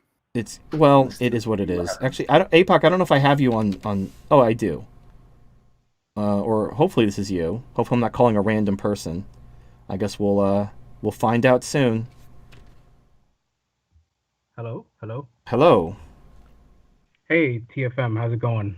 I'm good. How are you? Good. Hey, Kat. Hey, everyone. Hope everyone's having a good time. Good show tonight, guys. I really liked that bit about just the tribalism in Africa and the environmental pressures and how that all comes into effect. I'm currently getting through the audiobook for Thomas Sowell's Intellectuals and Race, and he actually gets into a lot of what you guys just mentioned, everything from environmental pressures to natural resources, just the mere fact that like Europeans had horses, that was like a huge catalyst for the early makings of their economic freedom. So there's so much more to be considered when people get into like this whole race argument. Have you read Guns, Germs, and Steel? I have not. No. That's a really good one as well, by Jared Diamond. He doesn't get into IQ, but he talks about the technological developments and the geographical elements involved in the West's rise to prominence. It's pretty interesting. Basically, it's like, essentially, because we developed steel, because of the animals we had, and because of the way our society progressed and the kinds of warfare we were conducting, we conquered the world. It was all sort of a geographical accident. So it's a really interesting way of looking at it. Well, my thoughts are, it doesn't matter how it happened. The question is, what do you do about it? So you have societies which are fucking dumb as shit, violent as shit, and are basically uncontrollable. Well, we live in a world of finite resources. You got to take them out. If they can't be controlled, you fucking just take them out and take their shit. We did it to Native Americans a couple hundred years ago. Yeah, it was bad. We can all fucking sing a dirge for them. But that's the nature of the beast. Like you can't go back in time and fucking like nature is never going to be fair. Ever. So you just have to accept that nature isn't fair. Some ethnicities were dealt a pretty shitty hand, but you know what? Unfortunately, we can't go into space and colonize other planets. So if we need resources, we have to take it from shitty countries that aren't utilizing them properly. Because it would be great if we could trade. If there was an actual fucking Wakanda that we could trade with, perfect. Yeah. Unfortunately, there is no Wakanda, and every time someone tries to build infrastructure in Africa, the motherfuckers light it on fire. I think I can't remember if I've called in before, and I don't know if I've ever mentioned it on one of my previous calls. But my mom's side of the family is Guyanese, British Guyanese in particular, and my mom has never lied to us, and she's always been straight up 100% from the time we were kids, and she's always told us from day one, when the British were in Guyana, that country was beautiful. It was prosperous. The infrastructure was there. The wealth was coming in. The country was blossoming. And then as soon as it gained independence, the entire thing just went down the tubes. And it's become so corrupt, and it's nothing against the people, but it's just the politicians and the people in power. Everything just went to shit.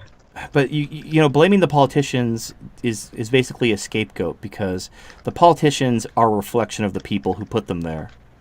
So even if the politicians like died, like you could have all these corrupt politicians all die of AIDS tomorrow, the people would just appoint the same corrupt politicians because it's the people who are corrupt themselves.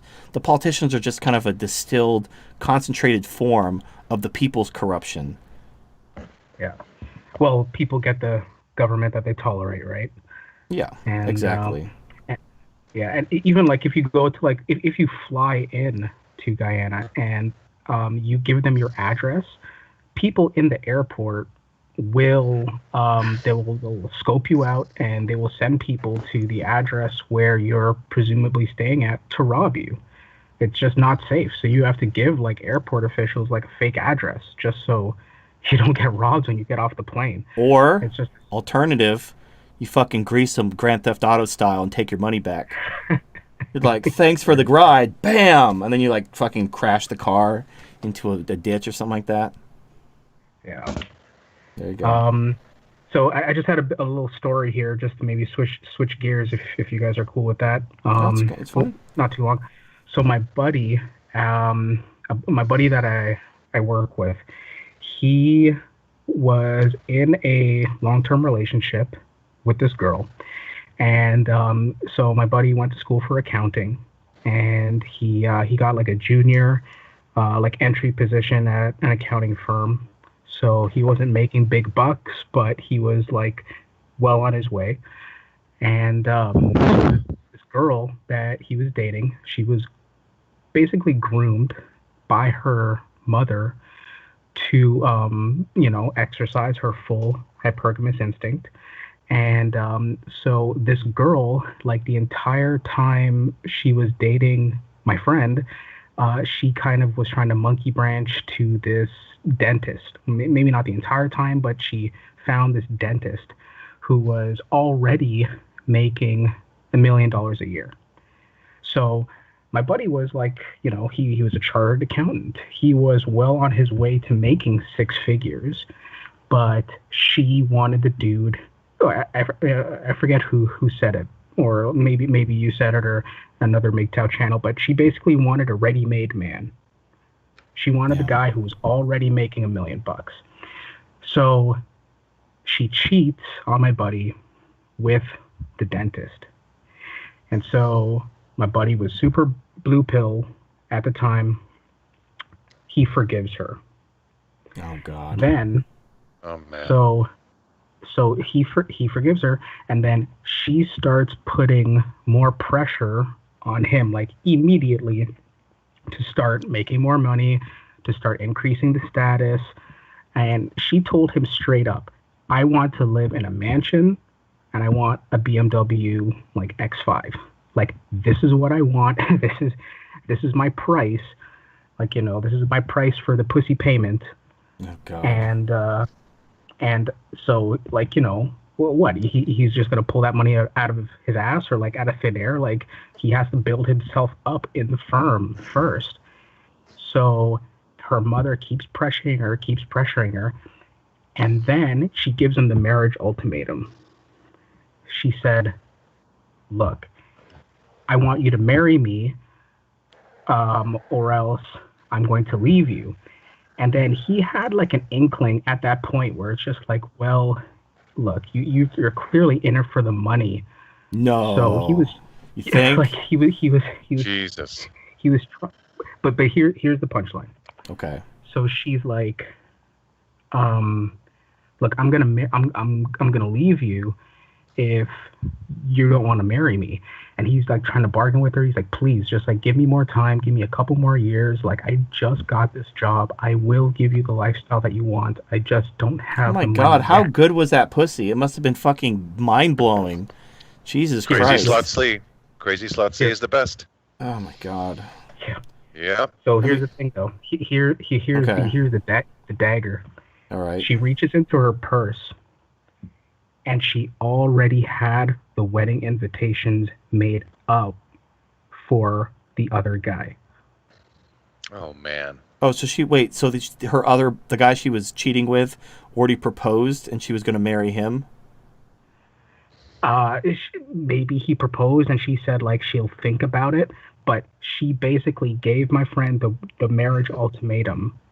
And when she was already engaged to someone else. She's already engaged to her fucking side piece. Either she was like for sure engaged, or she intentionally had the wedding invitation made up to spite him.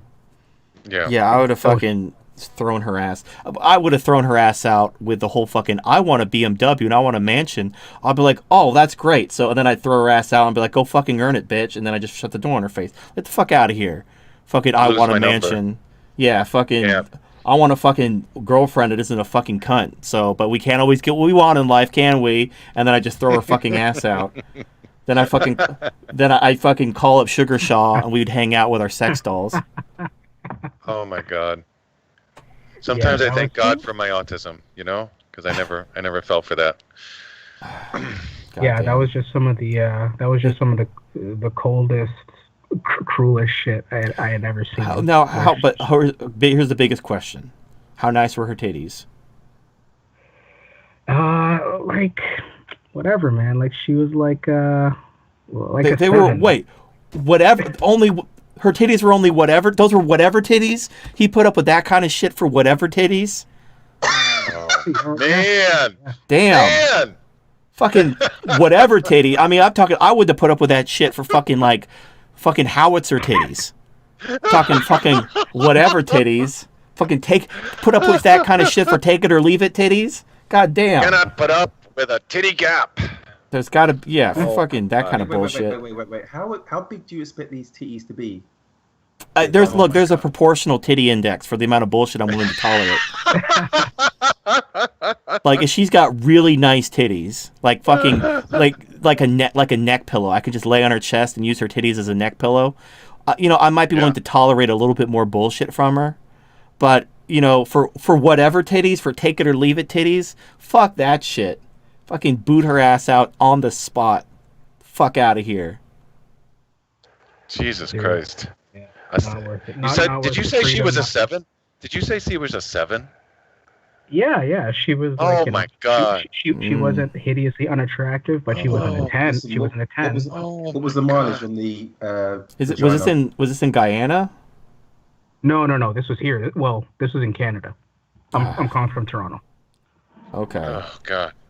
What was the mileage, dude? What was the mileage? I do not know. I do not know the mileage, but. How old was she? Do you know how old she was? Like 26. Okay. 26, 27. All right. So she hadn't hit the wall yet. Yeah, if you were going to say she's like 40 something, I'm like, fucking hell. Oh, no. What the fuck's wrong with these people? Oh, right. All right. Well, did he eventually see the light and get a sex doll and he lived happily ever after? No, currently no, unfortunately. He got really depressed after the whole situation and he ended up gaining a bunch of weight. He ended up gaining like 100 pounds. Holy shit. Well, some of these sex dolls weigh like 100 pounds, so fucking lifting that shit up and down on your dick, that's going to give you a good workout, just saying. I am legitimately curious for like, how effective that could be. So when I get one, I'll probably start like an InstaFitgram, but like you'll see it'll be a workout. Yeah, we call it the waifu workout program. We'll have fucking workout tapes. That'll be hilarious. Can you imagine? Yeah, sweating with your waifu. All kinds of gain. Play some J. We'll play some J-pop in the background. But I've been trying to get through to him and get him to like move on and get his life back together. Oh, so he's still holding a torch for her? The bitch who was just all in it for the money and was cheating on him and was engaged, he's still in love with her? Yeah. Well, I don't. For with a 7 with whatever titties, who was a total cunt. Yeah. Yeah, it's just the blue pilling is just. I mean, there's one thing. I mean, you see these guys, these beta orbiters, who are basically orbiting around like an 8 or a 9, and that's somewhat understandable because like you'll never get a chick that hot. So like being in her presence and just smelling her fucking odors might be the best you're gonna do. But a fucking 7 with whatever titties, putting up with that level of bullshit, what the fuck is wrong with him? Yeah. Yep. So I don't know. I've been steadily trying to like red pill him and a couple other guys that I work with. A guy that I work with actually, he asked me to like send him like a book list. He's just like, oh, what kind of books do you read? Like send me some stuff. I'm always curious. So like I sent him a couple books. Yeah. No, I sent him DDJ's book. Oh, there you go. Oh, there you go. I put that one like second on the list. No doll on my balls. On the list, no sweet corn and ass. It wasn't okay. Sweet corn and ass wasn't out at the time. But, so, caller, I just want to address something. You think that there are some really good ideas that the British Empire implemented, don't you? Oh, I do. God. I do. God damn it, Cat. Here we go. Right. So, so we let the Americans win. Oh my God. I mean, honestly, hold up. Just we let the Americans win. We beat you twice, man. I know. Twice. See, this is what happens. This is what happens. The American jingoism and patriotism comes out and they just drown me out. This is what happens. Right, Cat. But anyway, caller, don't you think that if America would have stayed with the British Empire, we would have made America great together? Don't you think if they had stayed in the Commonwealth, at least? If they were a small Commonwealth colony, we saved your ass in World War II. No fucking gratitude, none. Seriously, none. Come on, I feel the wrong answer. The wrong answer will get me flushed. Ignore these angry Americans. These two angry Americans. Oh I want to hear your opinion. You go ahead. Don't let them drown you. Don't let them bully you. Cat, remember, squeeze the tea bag.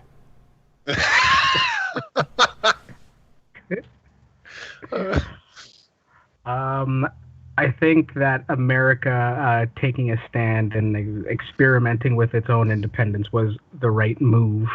I think they took all the right ideas from the British, and they stole them. Yes. So, Oh my God. We were having a conversation about music. And I was reminding him that he stole. Oh my God. Cat. So sorry. I apologize, caller. Go ahead, please. Sorry. Stop. Let's hear your point of view. Yeah. I think that America did the right thing by having the revolution, but I think that they were smart about it. They took what worked from the British, and they tried to establish a republic, and it was a great experiment. And sadly, it has been compromised. So. Definitely smaller countries like much of the West Indies. I think if they were still British colonies, it would have really helped a lot of those smaller countries. So I certainly. I totally. I mean, they are still Commonwealth nations, but I think there are some principles that are lost on them now, and it's sort of like a sickness that's running through. So I think there's something that. What is? He's playing the Star Spangled Banner. All rise. Someone needs to get shot right now. For the greatest country ever, the United States of America. Ask not what your cats can do for you, but for cats to squeeze the tea bag. Stop it. See, this is what I have to deal with, caller. They're bullies. I love it. I love all you guys. You guys are the greatest. By the way, I submitted a question a couple weeks ago on the TFM show where I asked for TFM's opinion on a question to ask Jordan Peterson because I was going to see him live. So that actually happened. I saw Jordan Peterson live in Toronto on Thursday. And a lot of people were there. It was sold out. I was expecting some Antifa protesters, but there were none. There was just a ton of police. And it was a good crowd. It was a good vibe. And he didn't ask my question about the gynocentric blind spot. He kind of pre-screened all the questions beforehand and just picked the kind of safest someone made a point, like, you can't count on people being rational and being honest when the basis of their business and their ability to make money is predicated on them not being rational and honest. Yeah. So yeah. If you notice, Peterson is actually very rational and very honest about everything except that. What was interesting, though, like a little glimmer of hope when he did get to the Q&A, a woman who was supposedly a female engineer he answered her question, where like we all submitted our questions through like an online poll, and this woman who was a female engineer asked him, how can I, as a woman in engineering, explain and convince other women in my circle that the gender pay gap does not exist without suffering ridicule and backlash? And the first thing Peterson said up front was, you cannot. They are going to ridicule you and you're going to suffer backlash regardless. And just because you're a woman in engineering trying to, defend the rationale, those women are still going to attack you. So there's nothing you can do. And I was just like, okay, that's a decent answer. I wasn't expecting him to say that. All right. I think in the back of their mind, all these guys like Stefan Molyneux, Jordan Peterson, they know I'm right. They'll never admit it openly because it would torpedo their career, but they know I'm right. I have all the data to back me up. Yeah. I'm that guy. I'm that guy. I'm saying the thing everybody else knows is true but is afraid to say. I'm the kid pointing out the emperor has no clothes. Yeah. And I think you and all MGTOW and the MGTOW, the ghosts essentially, who are just out here fully red pill, just trying to protect ourselves and survive in this world. We are in a very fortunate position in a way because we can speak the truth and we can actually come out with it full force when the time is right. We just gotta keep our cards close to our chest and play our cards right. And like you said, the evidence, the facts, it's on our side. And so it's interesting times, kind of scary times, but very interesting times. It's interesting in a Chinese sort of way. Yeah. All right, man. Is there anything else you want to talk about? Nope, that's it for now, guys. Right. So thanks for having me on, and you guys have a great night. All right, man. Take care. Kat, I'm drinking some whiskey right now, so get back and enjoy the rest of the stream. All right, man. Take care. You enjoy, dude. You too. All right. For some reason, it mutes my desktop audio, and I thought I'd turn that off, but I noticed I couldn't hear the background music, and that's why the Star Spangled Banner was so quiet. Maybe it was quiet because it shouldn't have been. No, whenever we take a call, it suppresses my desktop audio. But I thought I turned that off. But TFM, I'm really surprised. I didn't expect this show our segment to be so long about the Africa thing. So it's a topical thing. I mean, it's happening right now. It's a matter of life and death for a large amount of people. And it's all interconnected. This is all, the European fucking shit show that is all these African migrants, what's going on in South Africa, they're all connected. It's all one big giant shit show. Someday. So, should we just get through these questions and then we can call it a night? Yeah, unless we get a call. But yeah, do you want to shut the line off? Are we going to shut the line off? Okay, we can. If we take the calls, we'll shut the line off. We'll take one more. For a while. All right, okay. So we'll shut the calls down. I'll investigate why why for some reason it's muting my desktop audio when I'm in a Skype call, because I thought I turned that feature off, but I'll have to Google it and figure out what I did wrong. Yeah, we need to deal with that. Yeah. Oh well. Okay.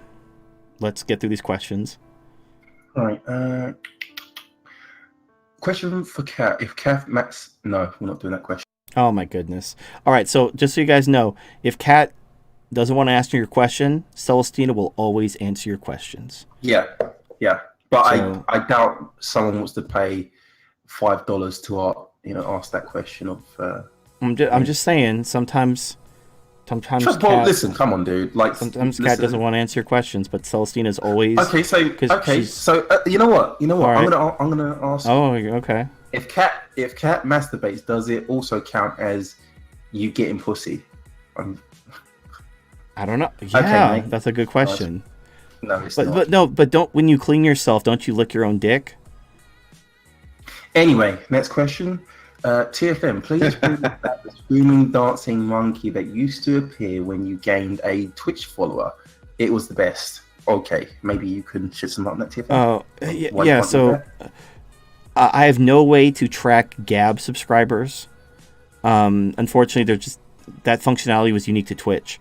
So for basically someone have to first of all, Gab would have to make it to where something was generated when there was a new subscriber or a new follower, and then someone have to develop a tool, and then Streamlabs. Like there's too many moving parts. Streamlabs is basically made to be integrated with Twitch, YouTube, and Mixer. I log in using YouTube for the Celestina comments, but it's not integrated into Gab, so there's no alerts. However, I did add Patreon alerts, so if somebody pledges any amount on Patreon, there will be an alert. That's the best I can do. So because there's absolutely no integration with Gab, because most people don't even know Gab has streaming, I've tried to add functionality through Discord and Patreon. That's the best I can do. Things like the subscriber alerts, the follower alerts, those are unique to Twitch, and obviously I've been permanently banned from Twitch. So rip all that functionality that came along with it. And some coders are asking, but Gab does have a REST API. This is a coder speak. Gab does have a REST API, but it doesn't have push notifications, and it's really complicated to handle this kind of thing with a polling mechanism. So yeah, it's probably not going to happen. Yeah, sorry. I love the alerts. I loved having all these little cartoons popping on the screen, and I loved it. So I wish I could bring that functionality back. They're just sorry, blame Twitch. Right. Question. Hey TFM, what do you think about the whole Trump/Russia collusion thing being blown up right now?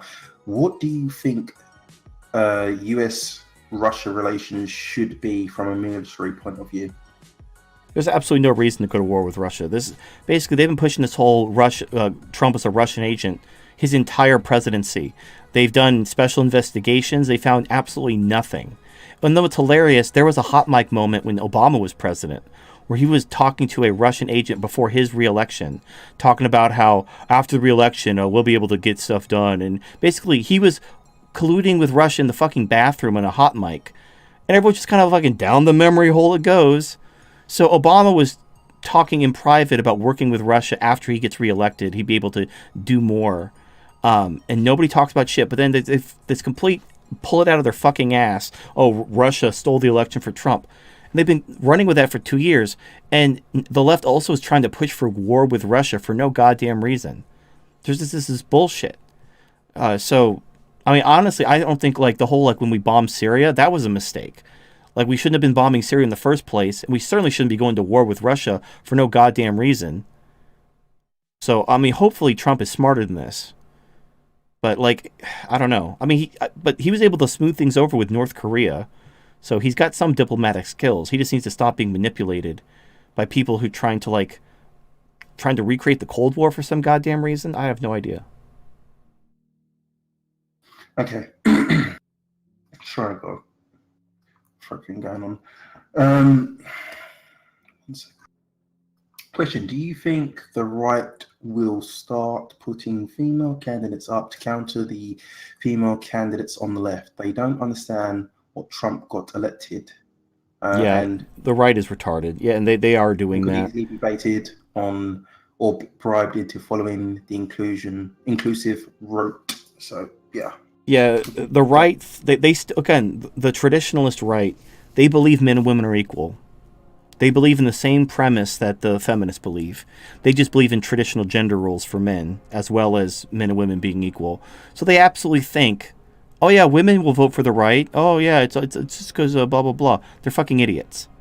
Unfortunately, these are the white knights we're talking about. When push comes to shove, the white knights are the actual biggest threat, and a lot of white knights are more. They're the white knights. I mean, there's white knights on both sides, but the right, fucking full of white knights, full of them.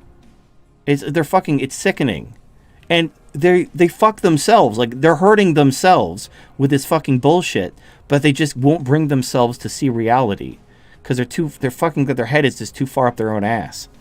So yeah, the right's going to do what the right always does, which is snatch defeat from the jaws of victory.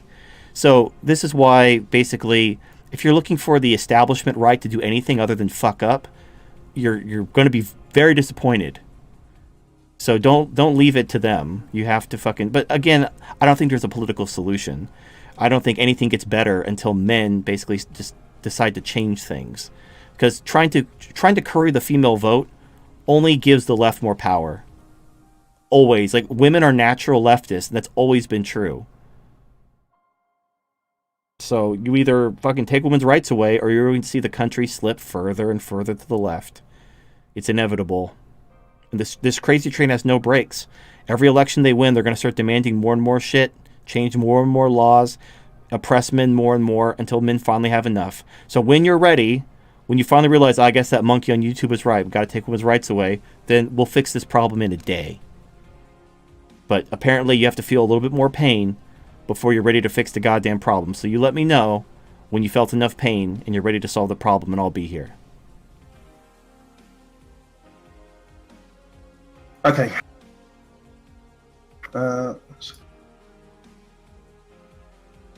TFM, hypothetically, if we do take women's rights away, what about lesbian couples? Would we give the bread maker some rights?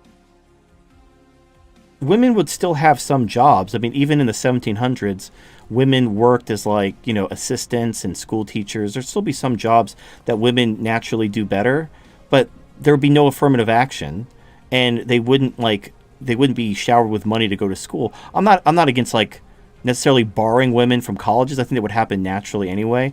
But yeah, women who are barren, who can't have children, yeah, if they want to, but they're not going to get any help, and they're going to have to meet the male standard.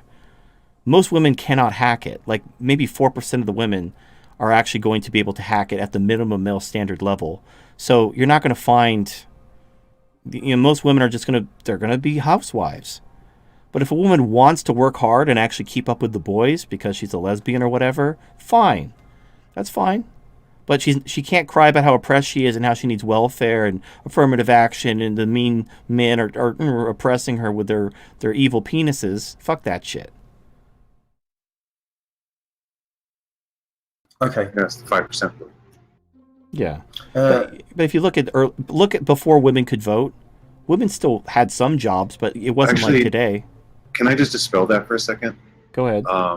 Women, before universal male suffrage, women could always vote if they owned the requisite amount of property.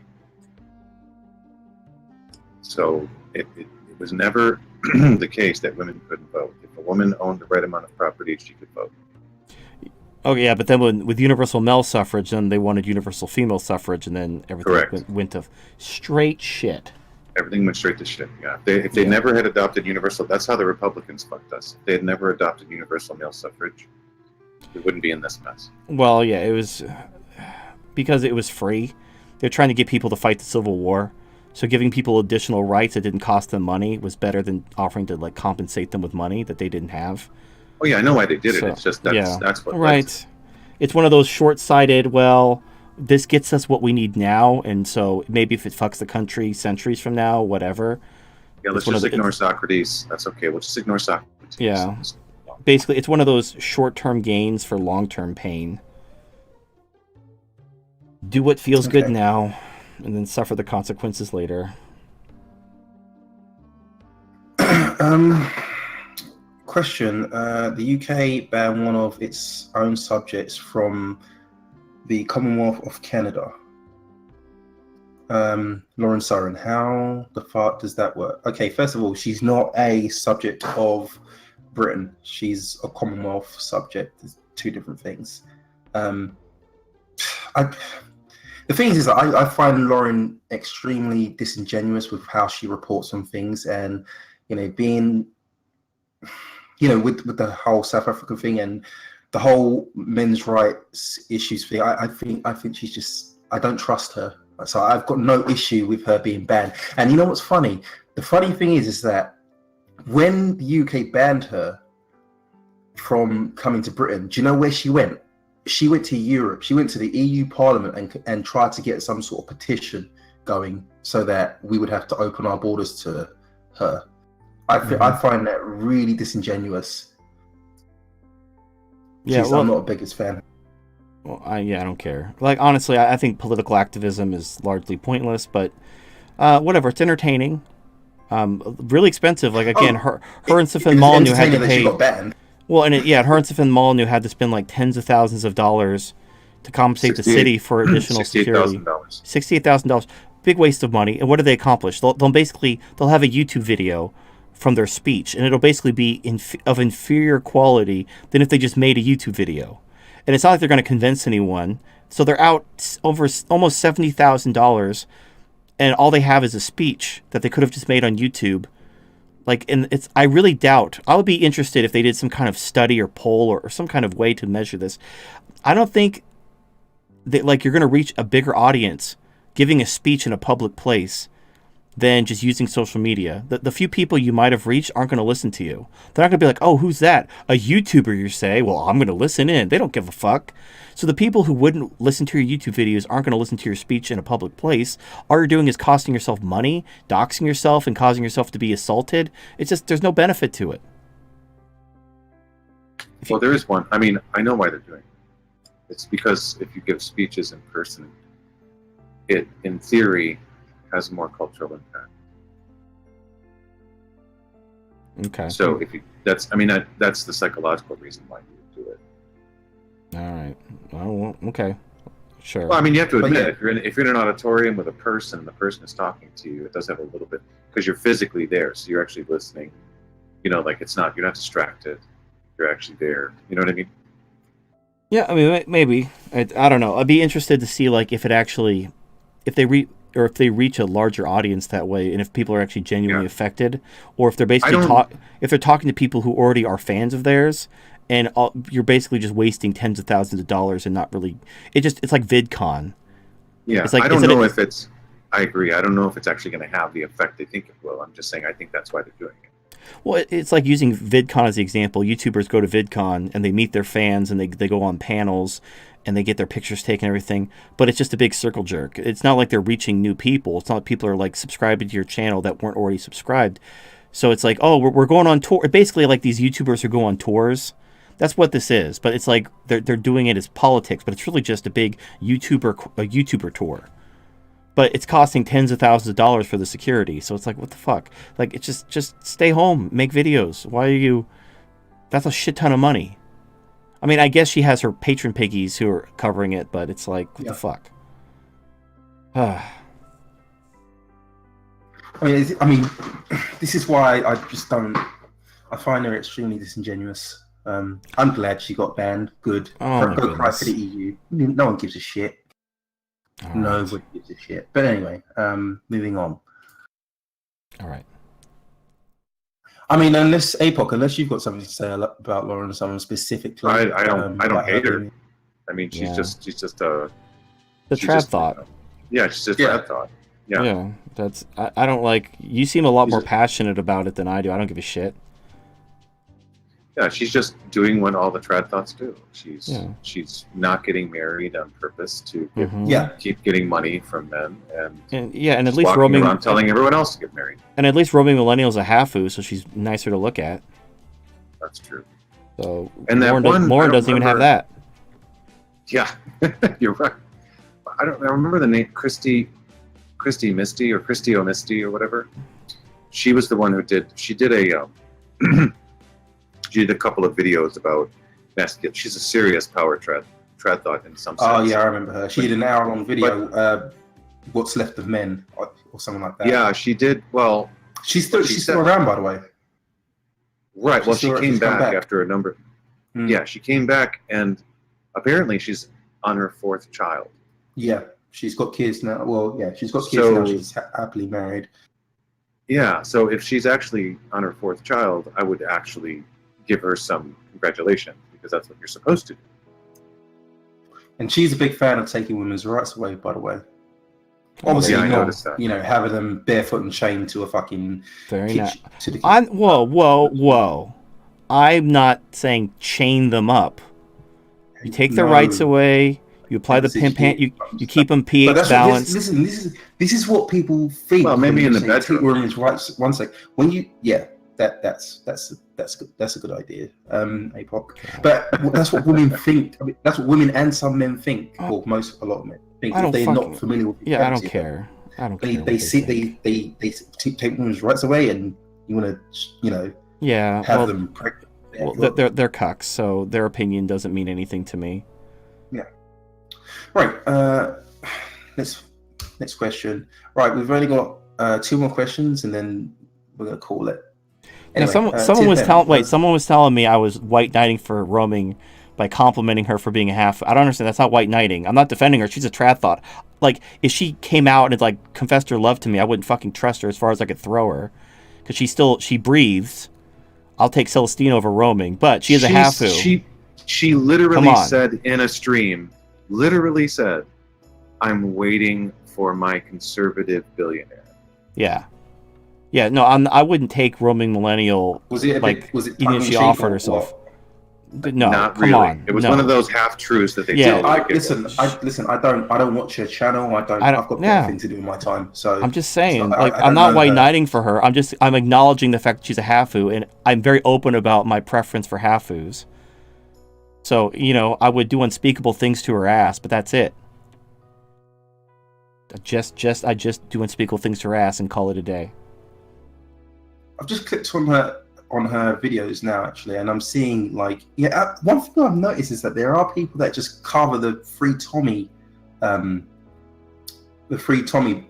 situation, the hashtag Free Tommy situation, and I feel like a lot of these people, they're like flies around shit. They're just they're trying to jump on a trending topic for clicks. Yeah. That's all. Yeah. Like, anytime it's a trend. Remember when there was a fucking everyone was doing fidget spinner videos? Oh, that was hilarious. That's all it is. It's just it's a trending thing. Everyone's trying to jump on it because they're trying to play the YouTube algorithm for clicks. For most people, this is a business. Like, they pay attention to the algorithm. They try to please the algorithm. They want to grow their channels because this is their job. And that's fine. I don't begrudge people who want to get ahead. I just, whatever. I don't give a shit. But some people do.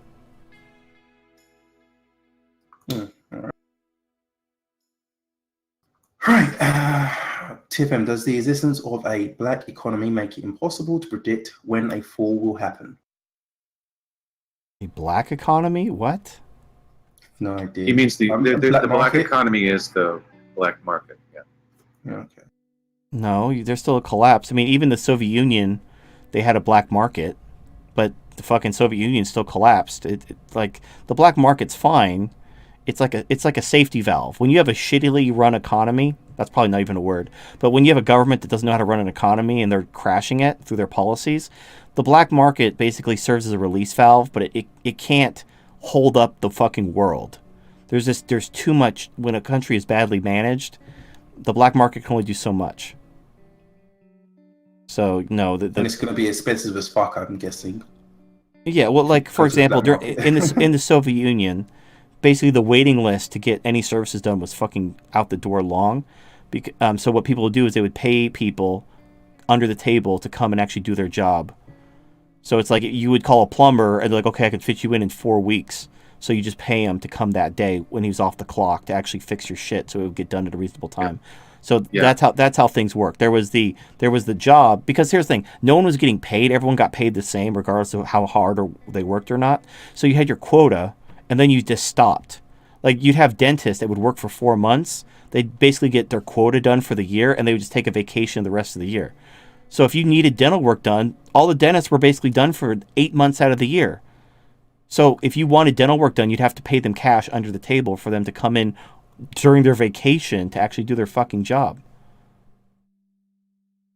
So yeah, it's a shit show. Now, that helped having, and you see this in actually even socialist countries like Canada that have taxpayer subsidized universal health care. Like, the waiting lists are so crazy that people will pay cash to basically get front of the line privileges, or they'll go to a for-profit clinic to try to get their services done. So people use cash. That's essentially what the black market does. It allows people to go around the channels to acquire what they need with cash. But all that is a safety valve. You look at NHS, you look at these socialist healthcare systems, they're bankrupting the economy. We're even with the black market trying to provide services outside of that, they can't counterbalance the mismanagement of the economy. Okay. I gotta say.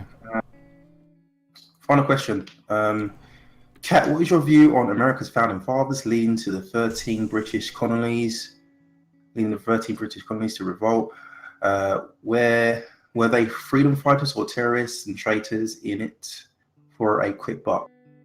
In it for a quick buck?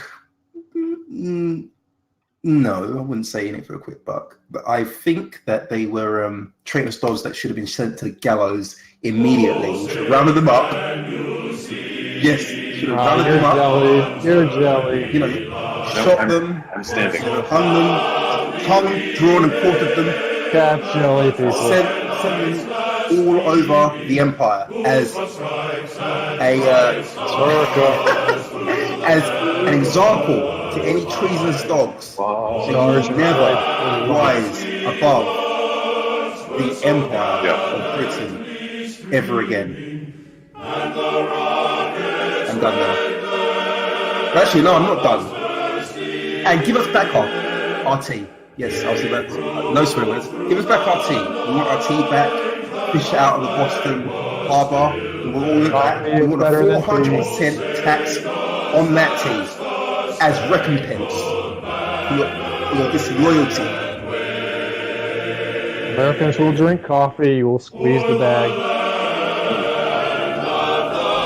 Play whatever you want, but you will never rise above the British Empire. America. Thank you, TFM. Thank you. Thank you. Thank you for everyone who rose in respect for our national anthem. Yeah, you can keep it going. I don't care. Yeah. We still love you, Kat. But yes, that's it, guys. There we go. That is the show. I wish I had my shotgun. Do you want me to play? Do you want me to play the British national anthem just as like? Yes, please. God save the Queen. Hold on, I gotta pull it up. All right, here we go.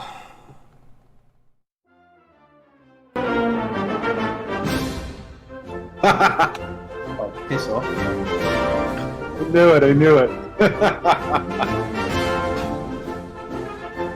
All rise.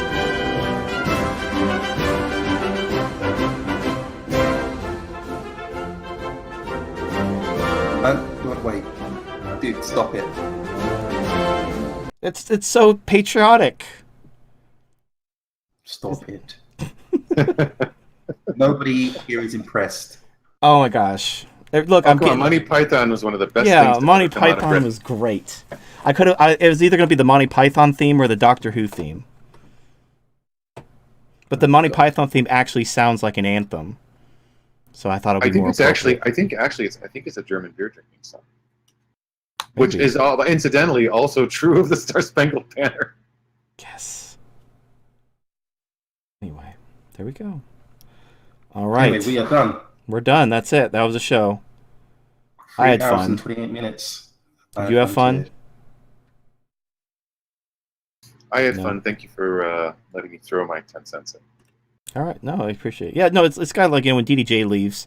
I got like that one day where Kat took the day off and DDJ left. It was like really awkward. I was like, I'm all alone. And I felt like, I don't know. It was weird. Like, the plumber not enough for you. I'm all alone just talking to myself.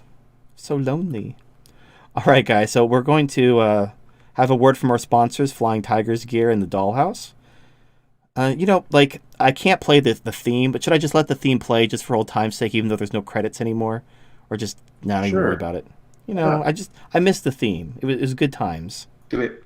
All right, so we're going to take our commercial break, and then we'll have our theme just for old time's sake. So thank you guys for hanging out with us, and we'll see you next time.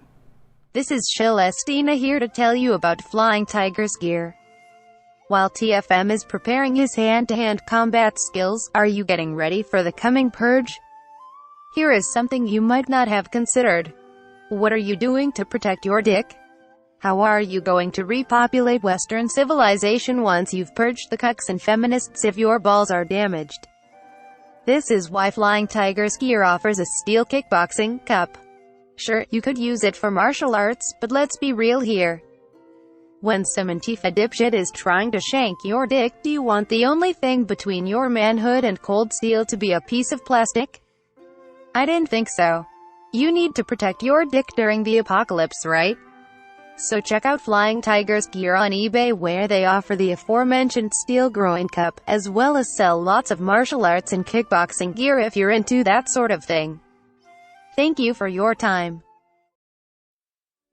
Fellow Americans, today we declare our independence from not only meatbag women, but from having to convert American dollars to British pounds in order to buy love dolls. The Dollhouse is now international, with a new American franchise, DC Dollhouse. If you live in Europe, continue to do business with the Dollhouse, but if you live in America, you can now go to DC Dollhouse, where the dolls are priced in US dollars and measured in feet and inches. Now you can browse the Dollhouse's selection of love dolls and enjoy the customer service that the Dollhouse is known for, all without having to pay additional shipping or currency conversion fees. God bless the Dollhouse, and God bless America. Click on the link in the description and get started today.